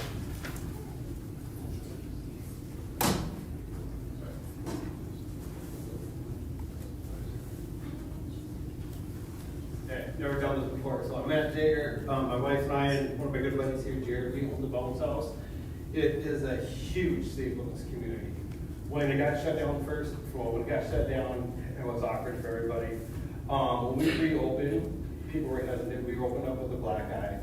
We lose money on that every single month. You think we do okay during the winter? No, we start getting more during the summertime. Joan has been absolutely incredible with us, helping us out with rent, working with us in every aspect she can. For us to close up shop, because we will have to, we'll be gone. We have to find ceilings that are like 16, 18 feet tall to accommodate the bounce houses. 7,000, 8,000 square feet. There's nothing in Baxter, nothing that's available. My favorite thing about it is working with my little bosses here. This is my youngest boss, Addie. My oldest boss, Grace, over there. And then my boss, Amber. And just the memories we're making with them. It's so fun. I know this is an emotional thing for you guys, but for us, this is huge. This is the only reason why I talked to Jared into this financial atrocity, because in a few years, they're actually going to be running this place. And Amber and I will be able to step back and let them take over. Yeah, do you want to say anything real quick? Pressure. See your friends come in and play. All your friends that come in. You want to tell them real quick? I really liked it to see my friends come in, and I love it to play with them, and they always love it to jump it on the big slide and race each other down it, and really hope we don't lose the bounce house.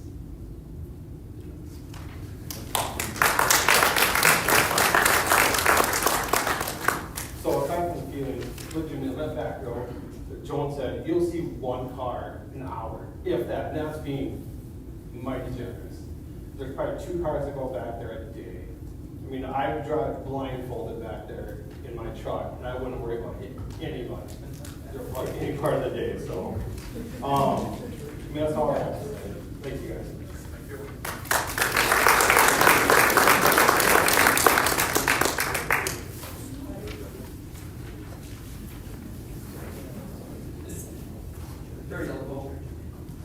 I make this real quick. If you move through with this project as it's laid out, you are hurting a lot of people.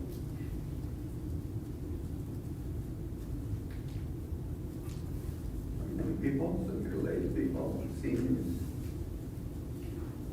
And I just like to step on, is there any legal reason that this can't be postponed for a year, for 5 years? Is there any reason legal that you couldn't stand up tonight when you go say, we're going to do the right things here. We're going to go with what the people need and want. Thank you very much.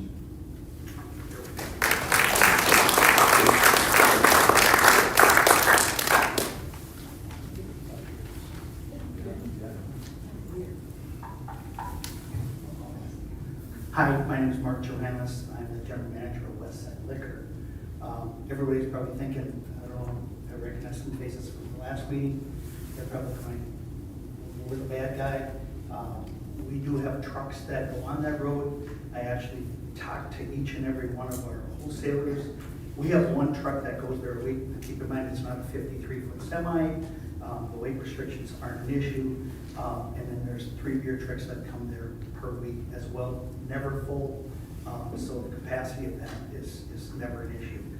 The most important thing is that I'm just wondering why. I can tell you because we deliver all our own liquor, so, or all our own products. And I can tell you that road, if there was an issue with the road, I mean, we have 2 of our own trucks which run at about $250,000 to buy one. So we want to make sure that truck is maintained. And if it's on a bad road, it's not going to be maintained. So you'd think I would be encouraging this to happen. The reason I'm not is because the road, out of all the places we go, all the deliveries that we make, this road is literally the nicest road out of anyone that we have. It literally is. I drove it again tonight. Linda and I drove it again tonight. The gutter looks, granted, there's some cracks, but if you want to do this, let's have people. And again, I'm not a resident of Baxter, but have the people put on a referendum on the midterm, have them vote on it to see if the road needs to be there. Let their tax dollars be spent. What's most important, I think, as city council members, is anything, you're elected officials. And I can only say this from the 2 meetings that I came to. We didn't have a show of hands at the first meeting, but we did at this meeting, and nobody rose their hand that was in favor of it. So if you're elected as their voice, they're looking for you to say no to this project. That's whether they're your constituents. You're their only voice. They can sit up here and scream all they want. It's not gonna make any difference. The city council's who votes on it. If there's not one person in 2 meetings that is in favor of this, I really question how the city council can say, let's do it anyway, because you are their voice. All right, thank you very much for your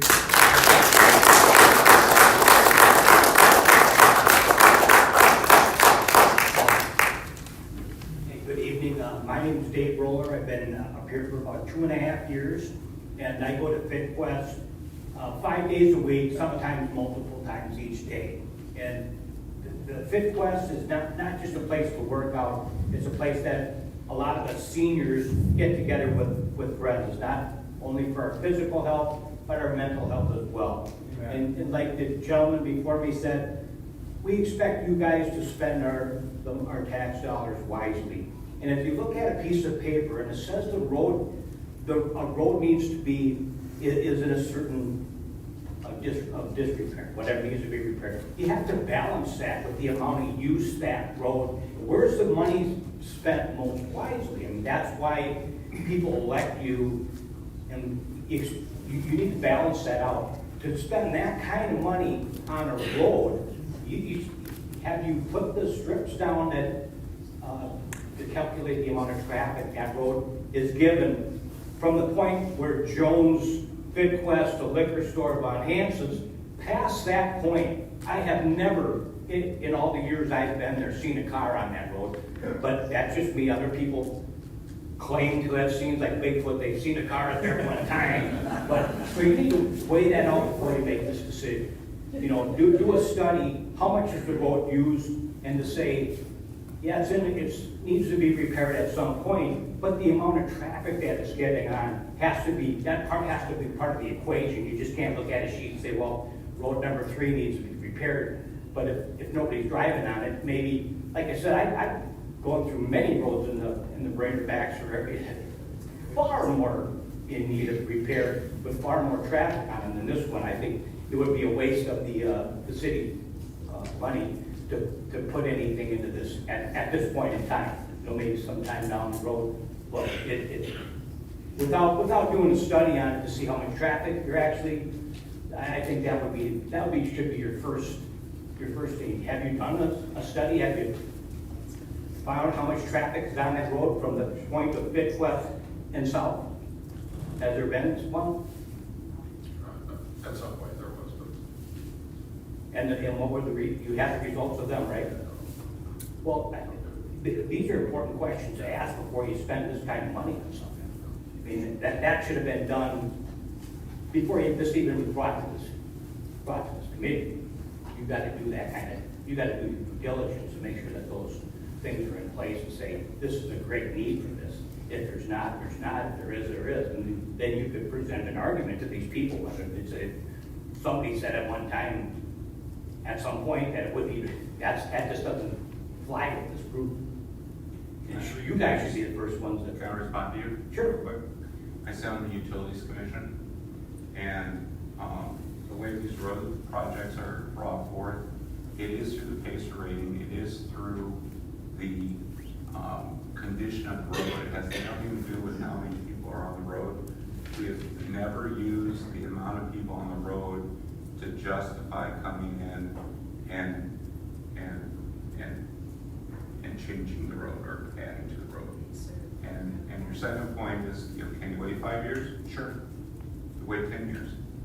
I mean, we let it go to gravel, but at that point, it's going to cost twice as much to fix it. And if you look at our pavement management plan, which we set forth for the whole city, we have a gradient system. The first thing we do is we try to do a chip seal, or now we do a micro resurfacing. Try to get another 7 to 9 years out of the pavement. Once we get past that and it comes back down on the PACER rating, then we have to do a mill and overlay. You take off 1.5 inches. I've driven that road. There's a few sections in that road where 1.5 inches won't even touch what the issues that are happening in the road. There's some spots where there's probably some bad subgrade to it. And that might coincide with where the stormwater goes underneath it. So once you do the mill and overlay and bring it back up to the PACER rating, high PACER rating level, it goes another 7, 10, 15 years, and then as it comes back down, we try to do another chip sealing. We we're agree that the trying longer to you do wait, the that. more it's going to cost. Everybody gets Right. that. So actually, if you do it in little increments, we're spending X number of dollars. If we wait till it's a mill and overlay, it's twice as much. If we wait till it's a full depth reclamation, it's 4 times as much. So you have to make that determination on how That's much what we- use it gets, right? We can build an airport if nobody's got an airplane. Well, that's what the utility, that's a whole other thing in the airport. The utility commission weighs that, and we weigh it against this pavement management system that we put out, so that all roads in Baxter don't go down to a bad level. We had a point where, some of them got down too far, and it costs a lot to bring it back up. Yeah, but how can you even tell me you can make a valid judgment on that when you have no idea how much traffic is on that road to begin with? And I'll yield my time to somebody else. I've made my point. Thank you for your time. Good job, Dave.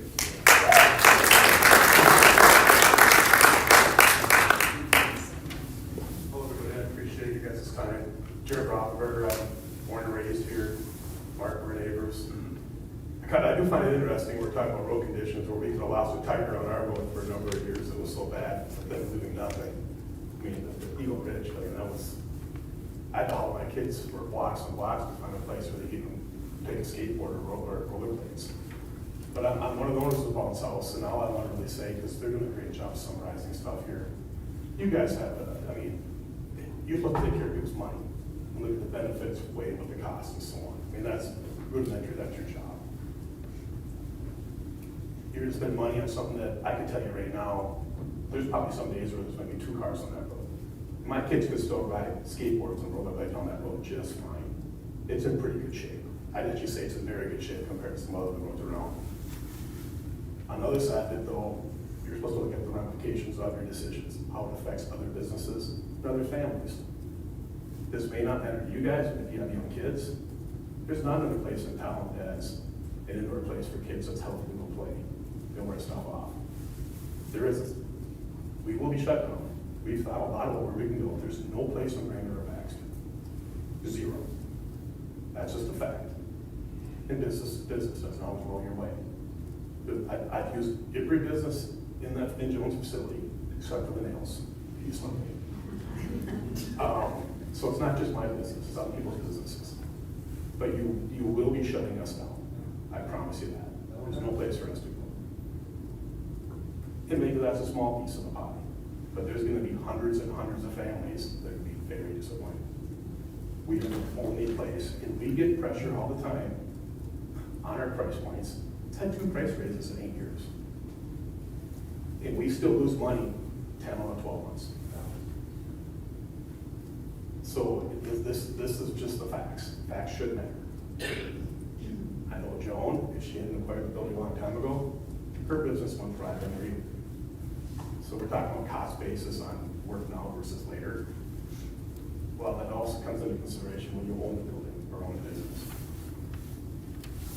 So all I can say is as you make decisions, you all live here. This isn't like you're in St. Paul or Minneapolis.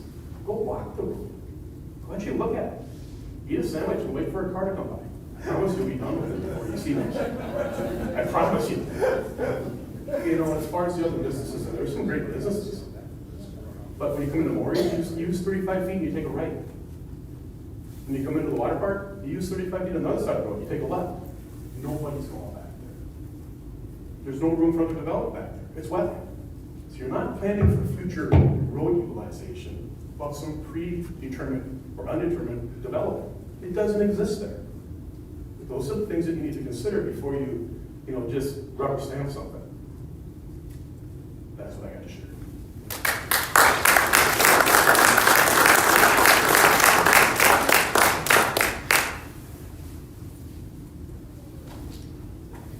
Hi, Grace Jagger. Every year, we have tons of families come in. Kids of all different ages, even teenagers. And through the summer, kids have nothing to do, but there's water parks. They get all the business while they find out stuff. And we have water rentals, they could go outside that. But if we take this away, kids would be like, what's going on? And that's why we can't have that. Thank you for your time.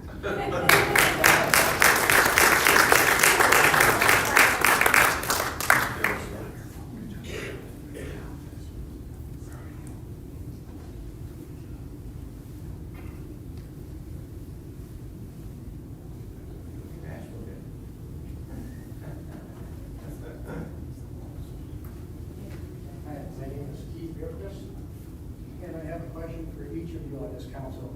Does any of you members on the council have a vested or financial interest in Ottawa Way or any of the properties there along that road? I designed it, but I don't own a company or didn't own a company that had a ton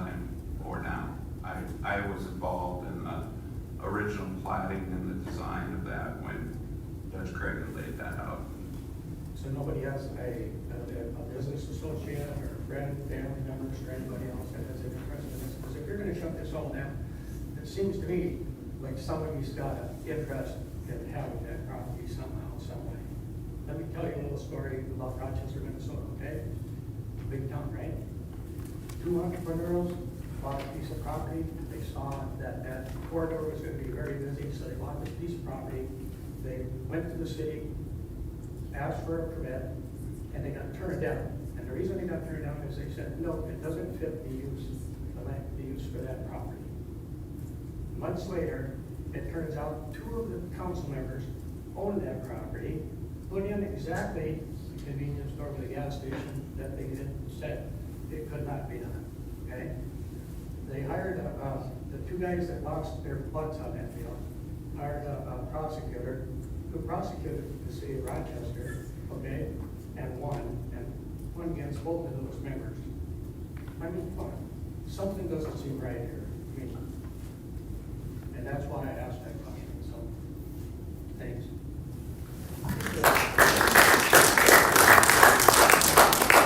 I have a comment, and this is just my voice of one. As far as the importance of having a wellness facility for people of all ages, you're talking to a retired IM teacher. I certainly understand all of that and the relationships. That's always been number one in my mind, and especially hearing the young people speak, I get it.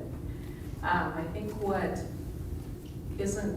hasn't been sitting right with me is the fact that this came to our attention last week or the week before, when the business owners that have had multiple opportunities in the past to come and speak, and they have. And so I look at this as being kind of the 11th hour, and all of a sudden, whoa, I wasn't expecting this at all. But as far as us having speaking for myself, a personal interest in trying to get personal gain from that I'm personally offended by. And that's all I have to say.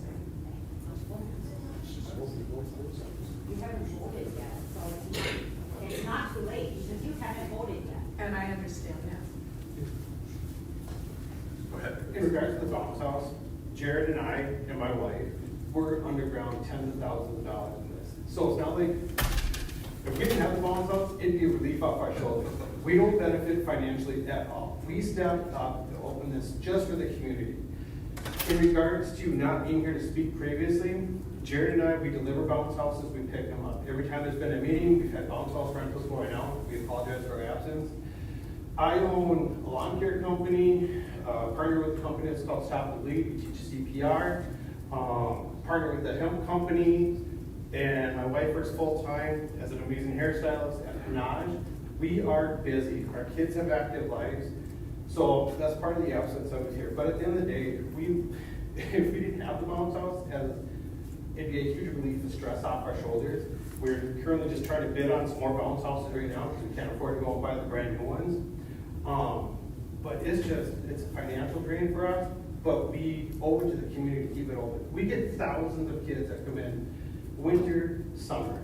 Rain days, we're jammish. Sunny days, yay, we'll go sit on the road and let our kids play in the back street. Won't even have my face to watch them. There's no cars that go back there. They can ride their bikes, their rollerblades, they can do anything they want. They can play soccer back there. Don't worry about them getting hit by a car. Nothing. So, yeah. Thank you.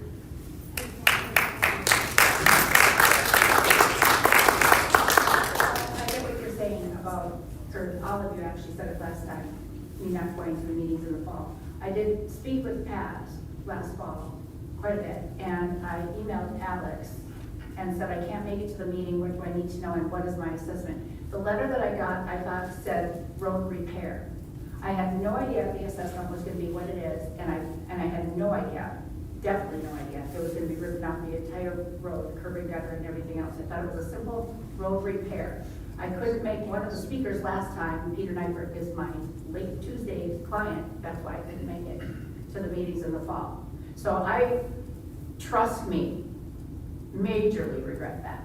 But I had no idea that this is what was gonna be happening. So I get what you're saying, and we're getting redundant again, people, you know, I mean, we're saying the same thing over and over. You understand that part, I guess. But, so I apologize for not coming in the fall, but I had no idea it was gonna be to this extent. That's all I can say.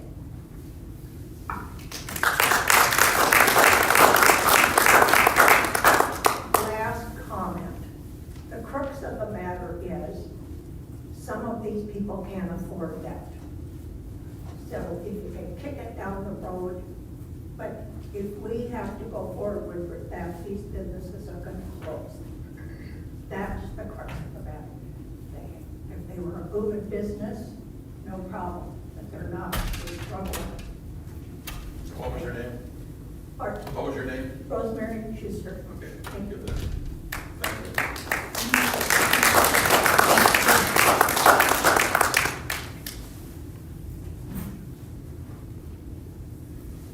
My name is Jim Smith.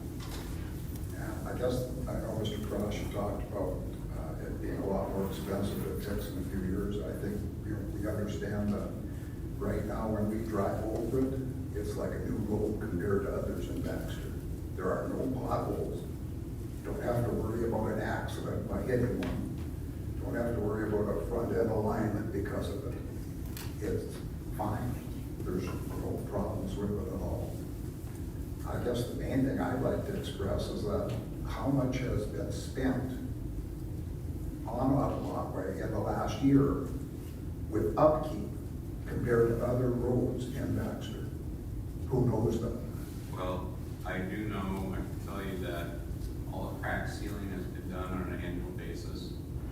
If there are no potholes and there's been no patching, so then I would, and Trevor would have to For what I've seen. let me know, but I would say at that point there would be very little maintenance done on it.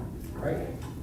So I guess in my opinion, and probably the opinion of just about everybody here, I would think you could table this whole thing for 3 to 5 years and take a look at the numbers that come up and say, if Audubon Way is way above most of the streets in Baxter, sure, it's time. But my guess, and I know you said it doesn't matter how many cars, I really believe it does. I used to work on the streets laying asphalt. The number of vehicles that go over it every day does have a bad effect on it. Correct, I agree with you. The more vehicles on a street will make it wear out faster. Right. I agree with that. I'm just saying that the Pacer rating is the rating that tells us the condition of the street at this time, not how many cars are on it or are going to be on it. I get that. It already takes that into account, if you will. But I would It's not think, taking that into account for wear, because there's no utilization of the cars on it, so. It's telling us the rating of the pavement. Am I, I'm looking at an engineer. Yeah, so the Pacer rating, How is that calculated? so I'm kind of new to this, but I got a good, you know, that means some of the, because the earlier hearings were before I was on the council, so I got kind of both sides of this conversation. So I dug a lot into those Pacer ratings, and the city has set points above, you know, I have certain Pacer ratings where it's acceptable to do a mill and overlay, and then when it gets down to, I think 5 is the trigger point where you actually need to do a full depth reclamation. You cannot do a mill and overlay. And if I'm just going off my memory here, if the road gets down to about a 3, I believe, then you need to do a bunch of sub work, which means it's through the pavement to the point where there's a lot of the underlay, the sub work that needs to be redone. How is it calculated? How do you come up with? So the Pacer rating is done with a physical walkthrough of the road, like, so somebody actually walks the road to establish a Pacer rating. And they're identifying what kind of cracks, what type of cracks, and there's some different terminology. Like I said, that was in the I don't remember if it was a November or December meeting, where the first project was laid out, but it talks about like the type of cracks that are on there, how deep the cracks are, and that's how that Pacer rating is established. So do they, year to year, have a Pacer rating? Do you have a? I think the roads are done every 3 years, Yeah, every 3 years the So same. every 3 years, so the last 3 years, it was at a 6 and a 7, is that correct? It would have been 3, I think the most recent one was done It was at 2025. 22, That's right now. 22 it was a 6 or 7, and in 24 it was a 5. Yes. So it's still a pretty good number. Who cares that? 5 is. That's why I'm saying. Five is the trigger where it needs to be a full depth reclamation. So 5 is not good. 5 is showing signs of wear. But in a case like that, the amount of money that the city of Baxter would spend, $276,000 out of your money, could be much better spent on other projects, other roads, where this, for the number of people, I'm figuring 100 cars a day go over, and most of those are SUVs at the most. And that's probably way under that. But I would think to table it for 2 or 3 years and then do this, what you have talked about, and then reevaluate and say, you know what? It hasn't changed. It hasn't changed at all. We're not fixing potholes. There isn't a pothole on there. I went over it many times. I used to do that kind of stuff. There are no potholes. There are no ups and downs where you're gonna have an accident. Nothing. So if you table it for 2 or 3 years and say, we're gonna look at it again and make another determination, has it changed from what you say is a 5 now? Has it changed? But to put this much money, $1 million project, into something that just about everybody is here is saying, why? It's like throwing money away to redo a project that may not change for 10 years. It's been 25 years old now, I think. So it's not money that I think the council should be thinking we need to do it now. It isn't. These are the people who voted you in, and these are people who believe in you. And not one complaint has probably come from anybody here saying, we need to do Audubon Way. There isn't anything like that. Not at all. There's got to be many complaints you hear about all the time. You need to fix this and replace this and build this. Maybe they're right in that case, but in our case, take the $275,000 and find a situation that needs to be done more quickly than this could be. That's all.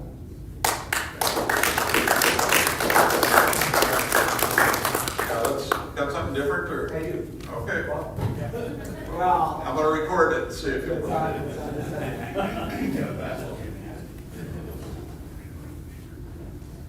When I leave Fitquist, I go different ways. I'll go north on 371, you go right at the stoplights, come back and go to the Culvers or Holiday or whatever. That's one way I go.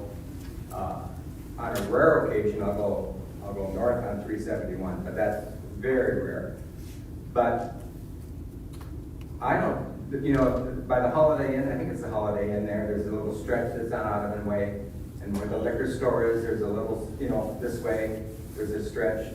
But I'm guessing that 2/3 or maybe 3/4 of the road is not even, there's no businesses in front of it. And to me, my thinking is, let's just keep driving on that road, and if it gets beyond repair, I wouldn't have any trouble with just closing that road down a little bit past the Holiday Inn, a little bit past the liquor store. And I don't mind, if I gotta go down to the stoplights and make a U-turn or come the other way, that makes a whole lot more sense. Keep the bounce house open, keep Fitquist open. I mean, to me, I don't care if you close that 2/3 of that section. That wouldn't bother me at all. But right now, I can drive over that road for a long time the way it is. Thank you. Was that different? Oh, I want to see Daryl.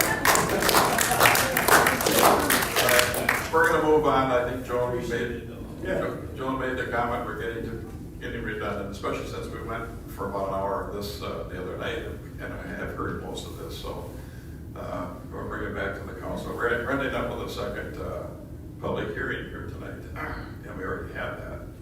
Just a couple comments before we move to, and I made a comment last time, and I'm gonna say it again. This is not to chastise anybody, but we've had these meetings started in October. The fellow here wanted to know about all the technical stuff. That was answered. The engineers went through all of that stuff. People had been here. you would have heard how it was arrived at and what the process was to get to the decision. And, you know, it's unfortunate nobody was here. The other landowners were there and did hear it and asked their questions, got their questions answered, and moved on. So. Problem is, there were no numbers presented then.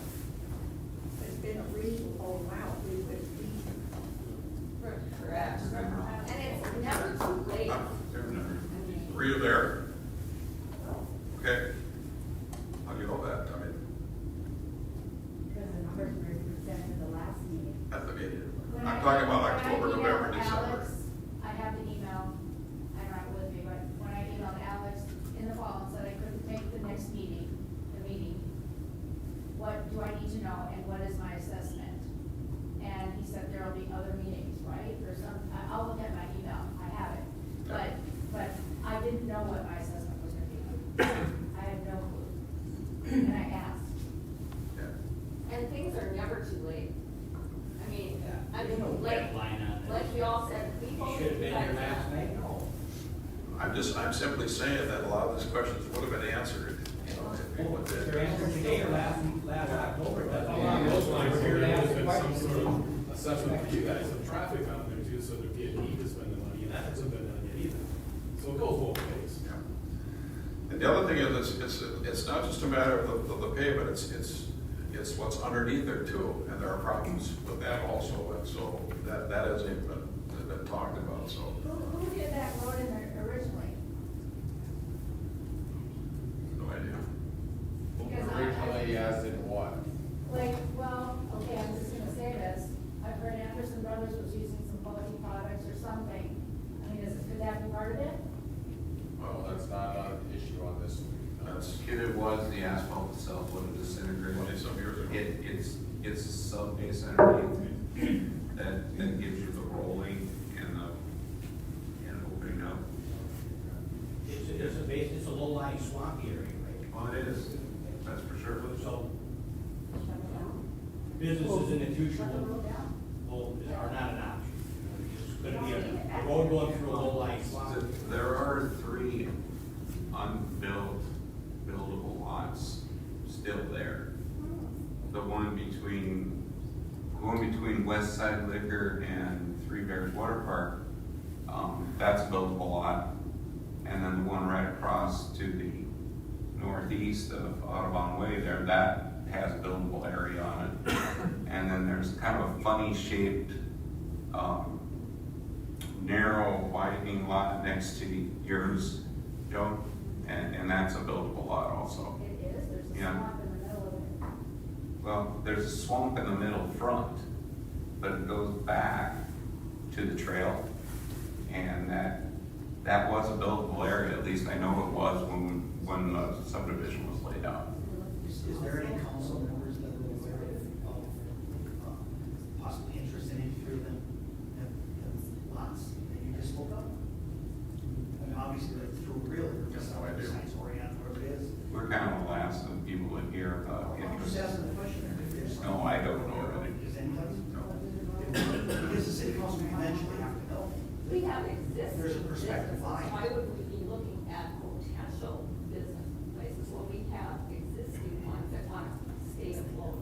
No, I understand, I hear what you're saying, I just heard there was a comment made that Yeah. there was no other buildable areas in there, and there is. Whether or not it ever gets built, who knows? I just threw that out there.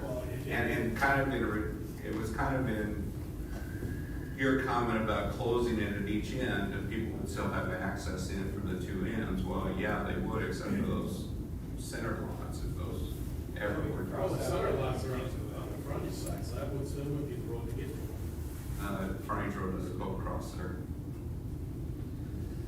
Okay, Councilman Jeremy, what are your thoughts? It's under control, that section doesn't have a frontage road. I do want to reference just one thing. Agree or disagree with the final decision, agree or disagree that the road needs to be done. The last thing that I can abide is the belief that there was some sort of conspiracy here or. That was just one person. Yeah, I and- don't believe that. I appreciate it if everybody can at least agree to that statement, because we've talked about this ad nauseum since October. So if nothing was hidden, and frankly, I'm willing to let the road go to dirt if that's what you all want. And I'm in favor of voting against it myself. I think it might be a bad governance decision, even though I'm going to do it, because we have been talking about this, and there's another aspect of this that does kind of bother me, is that if we do delay the project and that property in question gets sold before this project comes back up again, there is an opportunity to not say anything about the assessments that we know are coming someday. And I just hope, out of being a good human being, you would not turn around and sell this property in the intervening I am such such an an open book, this is why they're all here, because I make everything that I know. So, yeah, I would never do that. I appreciate that, and that's all I have to say. As you know, I've now telegraphed that. I appreciate having an open mind about it, because there's a lot of people who are gonna be heavily affected by a project that may not need to be done for many years. And as I had shared with Joan via email, none of these decisions, especially one of this magnitude, is made flippantly. And I can certainly see the benefit of putting the project off for 1 or 2 years. But I think, do we determine what that time frame is going to be tonight? Or do we reevaluate this on a yearly basis? I don't know the answer to that. One thing he said at the last PACER thing was every 3 years. One was just done. How about 3 years later?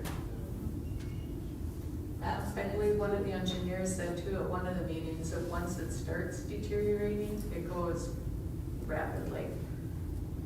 It's like, well, I'm going with what the engineers are telling me. I believe that. We just had our road FDR last year, and I know it's painful. Well, in all respect, the 12 cars that use it, they feel that way, so. Again, I'm just saying, I am for postponing the project, but how long? How's that Well, I'm sorry, what was your question? How's what determined? Do we revisit this project a year from now? Do we do it 2 years from now, 3 years from now? I mean, we could wait until the property owners come to us and say, we need a road because this one's gone. But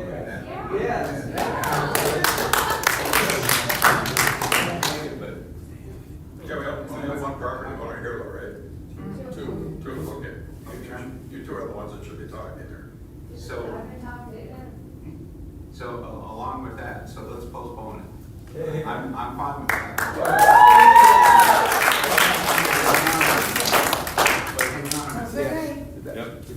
Postpone it a year. Are you gonna be able to come up with $290,000 in a year? If we postpone it 5 years, are you gonna be able to come up, or are you gonna be back here saying, oh, the road went bad, now it's gonna cost me $450,000, because we have to take out all the base underneath it. Isn't that what you're gonna do now? Is this a, so we're grinding it, right? What we do is the big machine comes in and grinds the pavement and mixes it into the base. And then it gets compacted down again, and we come in with the grinder again and take off what needs to be taken off to give us the asphalt depth. So we're not taking it all out. Curb and gutter are all coming out from what I understood. I'm sorry? Curb and gutter, everything's coming out is what I understood. But that's, It may come out, but that doesn't necessarily mean we're going to completely take all the base out. The base gets recycled as part of the project. So we may find a spot that's soft and we may dig it out and figure out what the problem is and recompact that particular spot. But if the whole thing crumbles on us, that process ends up being a little bit different. Who's the person who walks the road or whatever? One of the engineers. Do the PACER rating, okay. Yeah, did you do it, Alex, or? A separate company does the PACER rating, I do the initial evaluation, I'm walking all the roads for the feasibility.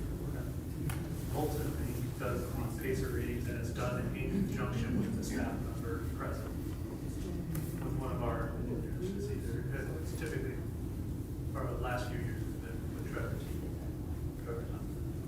company.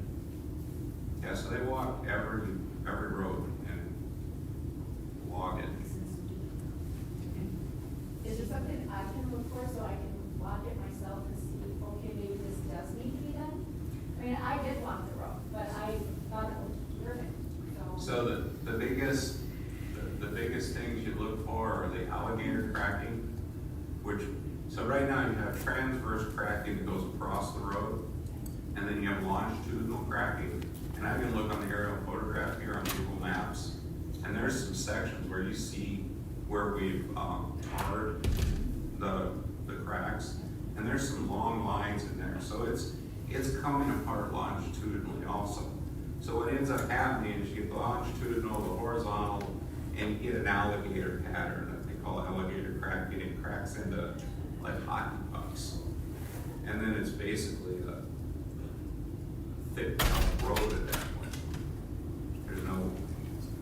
There's no surface left. It's just all a bunch of pieces. So the sub-base gonna be on the whole road or just spots? All depends on how long it goes, because what happens is, the reason the sub-base goes, a lot of times it's either something coming out from the bottom, or it's the fact that the cracks are opening up and lets water down into our sand sub-base and gravel sub-base, and that washes things away. So if it starts cracking up, you're gonna get the sub-base starts going away quicker because more water's going down through the pavement. The whole idea of it is to crown this oiled surface road so it drains all the water off of it and doesn't get down underneath it.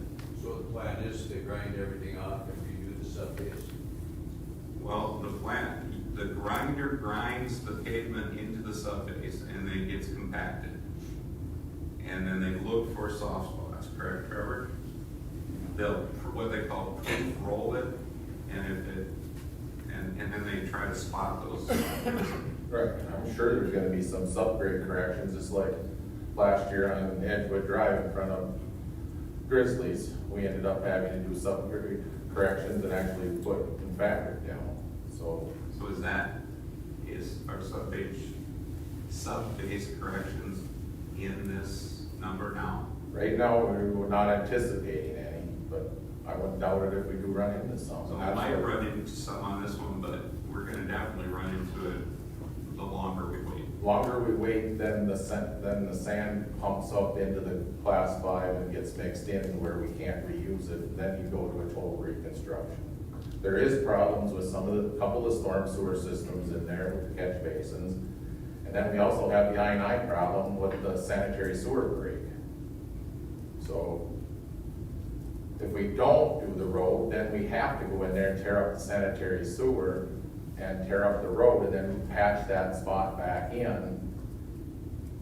No matter what, we have an I&I problem that we have to repair. Then the other thing is we better table all three and get a legal opinion. We bid this thing. We're thousands of dollars into this because the improvement hearing, we didn't hear this at the improvement hearings. So we do the improvement hearings, that's where all this was supposed to come out, was at the improvement hearing. Not to go forward spending tens of thousands of dollars designing the project, surveying the project, because you probably want Jeremy to come up and talk about the finances. If the project doesn't go forward, how does the city finance what's been spent to date? So we got a legal issue with bidding. We've already put out for legal bidding. And then we got a problem with how we're gonna finance the outstanding balance of what we've spent to date.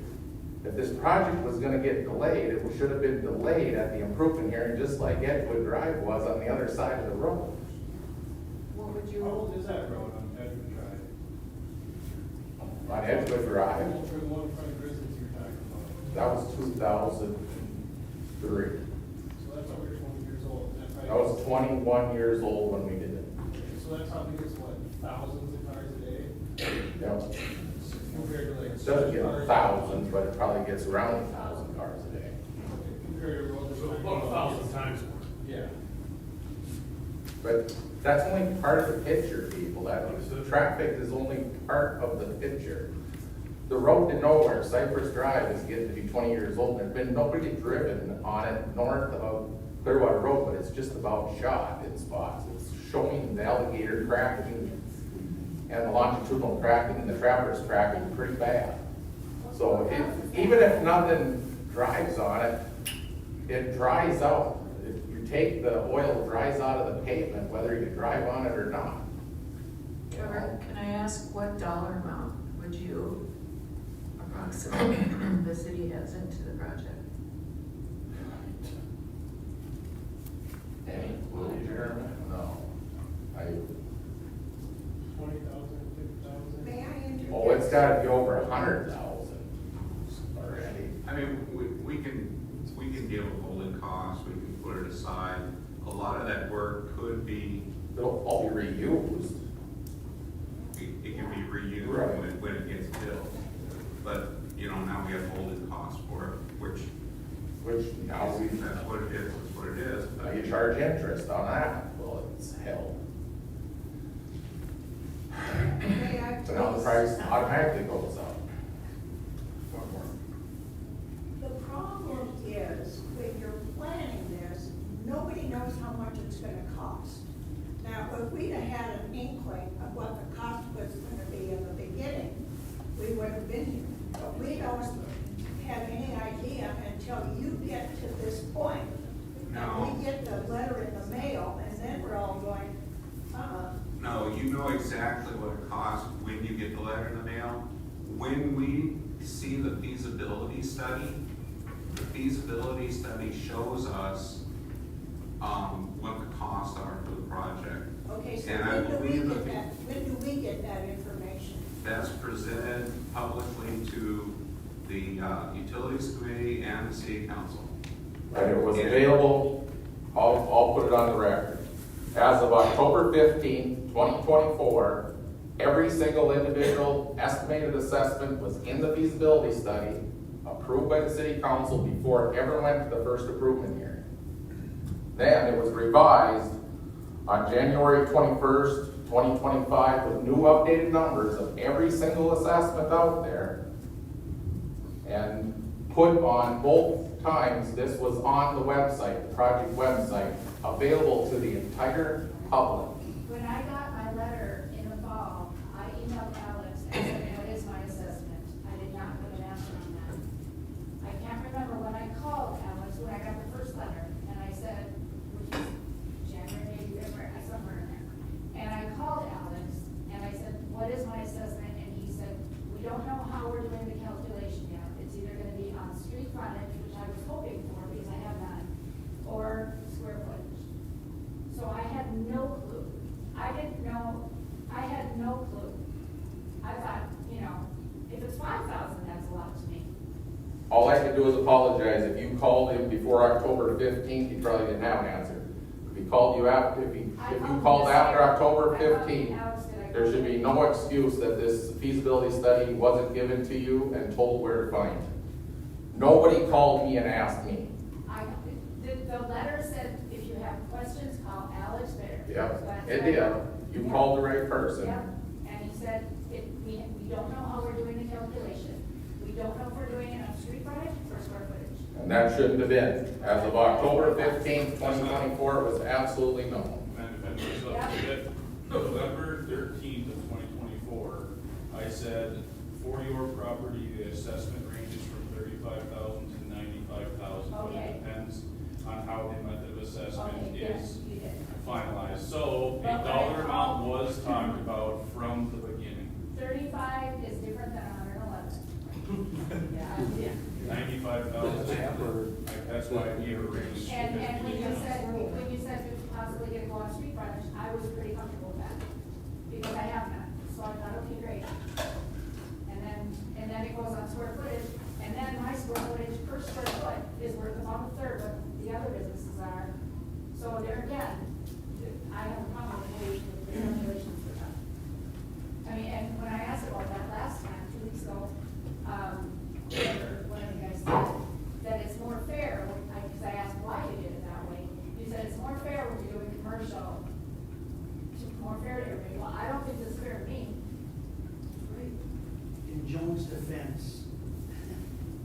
Terry, this, Alex, if you gave her a range of 35 to 95,000, that's really, that's like building up, if you had to build a house, and you said, it's gonna cost you somewhere between $200,000 and $300,000. If you're an independent business owner, small business owner, $60,000 may mean not a lot to you, but it means a lot to the business owner. And that's, I mean, that's not, in my opinion, that's not great. If you can't be more accurate than that, then really what's happening? What can fluctuate that much difference if there's $60,000 that you can't pinpoint even just minutely closer than that? The way the assessments are calculated. That's where the range comes in, is how it's calculated. Because some lots, some neighborhoods we go through, everybody's got the same size lot. So you can calculate it on the front foot. Or you can just go through and say, okay, we got 100 lots, everybody's got the same about size, it's 100 assessments. Or you get things with curves and places like yours that has, 50 feet of frontage, maybe 150 feet, but I mean, maybe you should base off the number of parking stalls, because that's based off the size of your building. Well, when you put the assessment together, don't you, there's gotta be, what you want, there has to be some kind of cross to it, At some point, we make the decision either, and it's generally started at the Utilities Commission, and they say, okay, this makes the most sense to assess it this way, and then that gets written in the feasibility study. What's the October 15th feasibility study say? I don't have the October 15th, what I got is the revised January 21st, 2025, and Jones' assessment was estimated at $127,585.68. From the improvement hearing to the bidding, it actually went down almost 12%, the assessments out there. That's why she's at 111, 117. 107 and then 4,600 for interest from 2024, which I still don't quite understand. That's a big chunk of interest for just my share. Interest.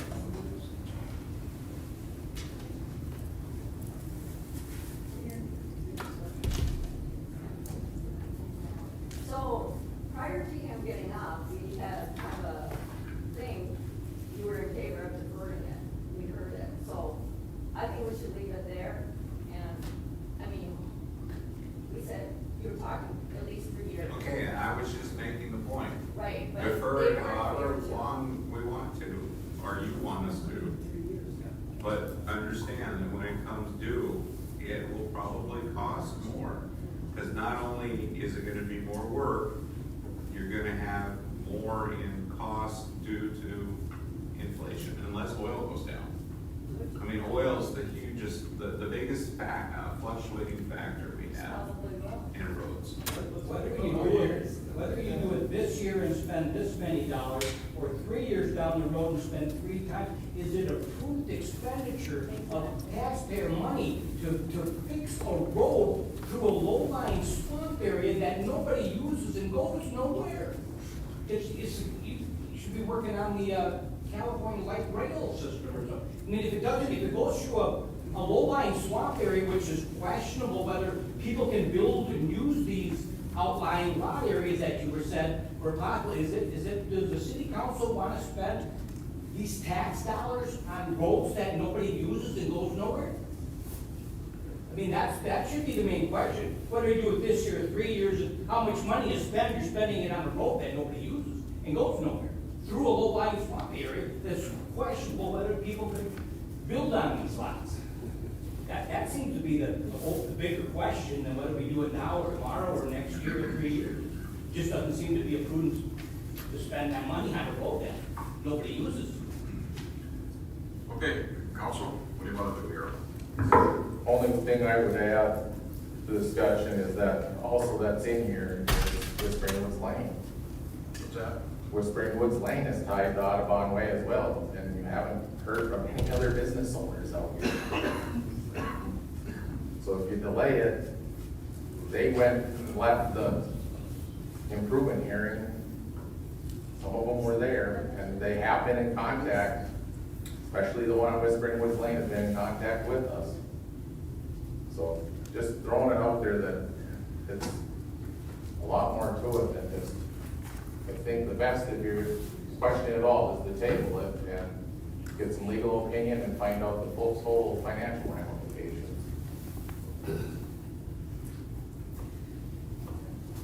I'm not gonna flip-flop within a meeting, so I'm in favor of tabling and doing the further research. 'Cause I- Right, motion by Dabbitt. Second. Second by Cross. Any further discussion?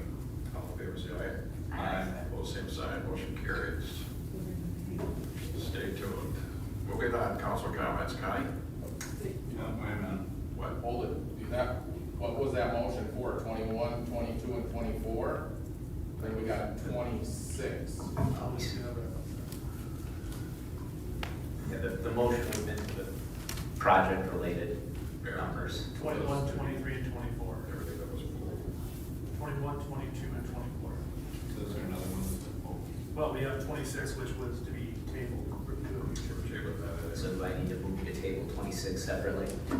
If so, I just made that motion. Okay, motion by Dabbitt, second by Cross. All in favor? Aye. Opposed, same sign, motion carries. All right. Council comments. Connie? Just one with regards to the upcoming Memorial Day. So often I'm guilty of this. You look at it as a 3-day weekend, yay, you don't have to work. And I was with a classmate of mine from years ago, and he had his brother's car, and as he drove away, there was a Purple Heart on his license plate. So it's kind of a slap to the forehead that Memorial Day is so much more than a day off. Just want to recognize that. Very true. Mr. Dabbitt? I have no comment. I want to make a comment. I think it's been mentioned, but there's a lot on the consent agenda for the Wonder Trek Children's Museum. And I just want to make a mention about how impactful that will be for our community. We do have, this is going to be a major thing for our area. It's going to, we have a lot of big box stores and people come shopping in Baxter, and that's great. It's great to be known as a central shop or as a regional shopping hub, but this will be, similar to like the bounce house and the other activities we have in the community. This is going to be a big asset to our community. It's going to bring people into this community that are from outside, not only from as a regional perspective, but statewide too.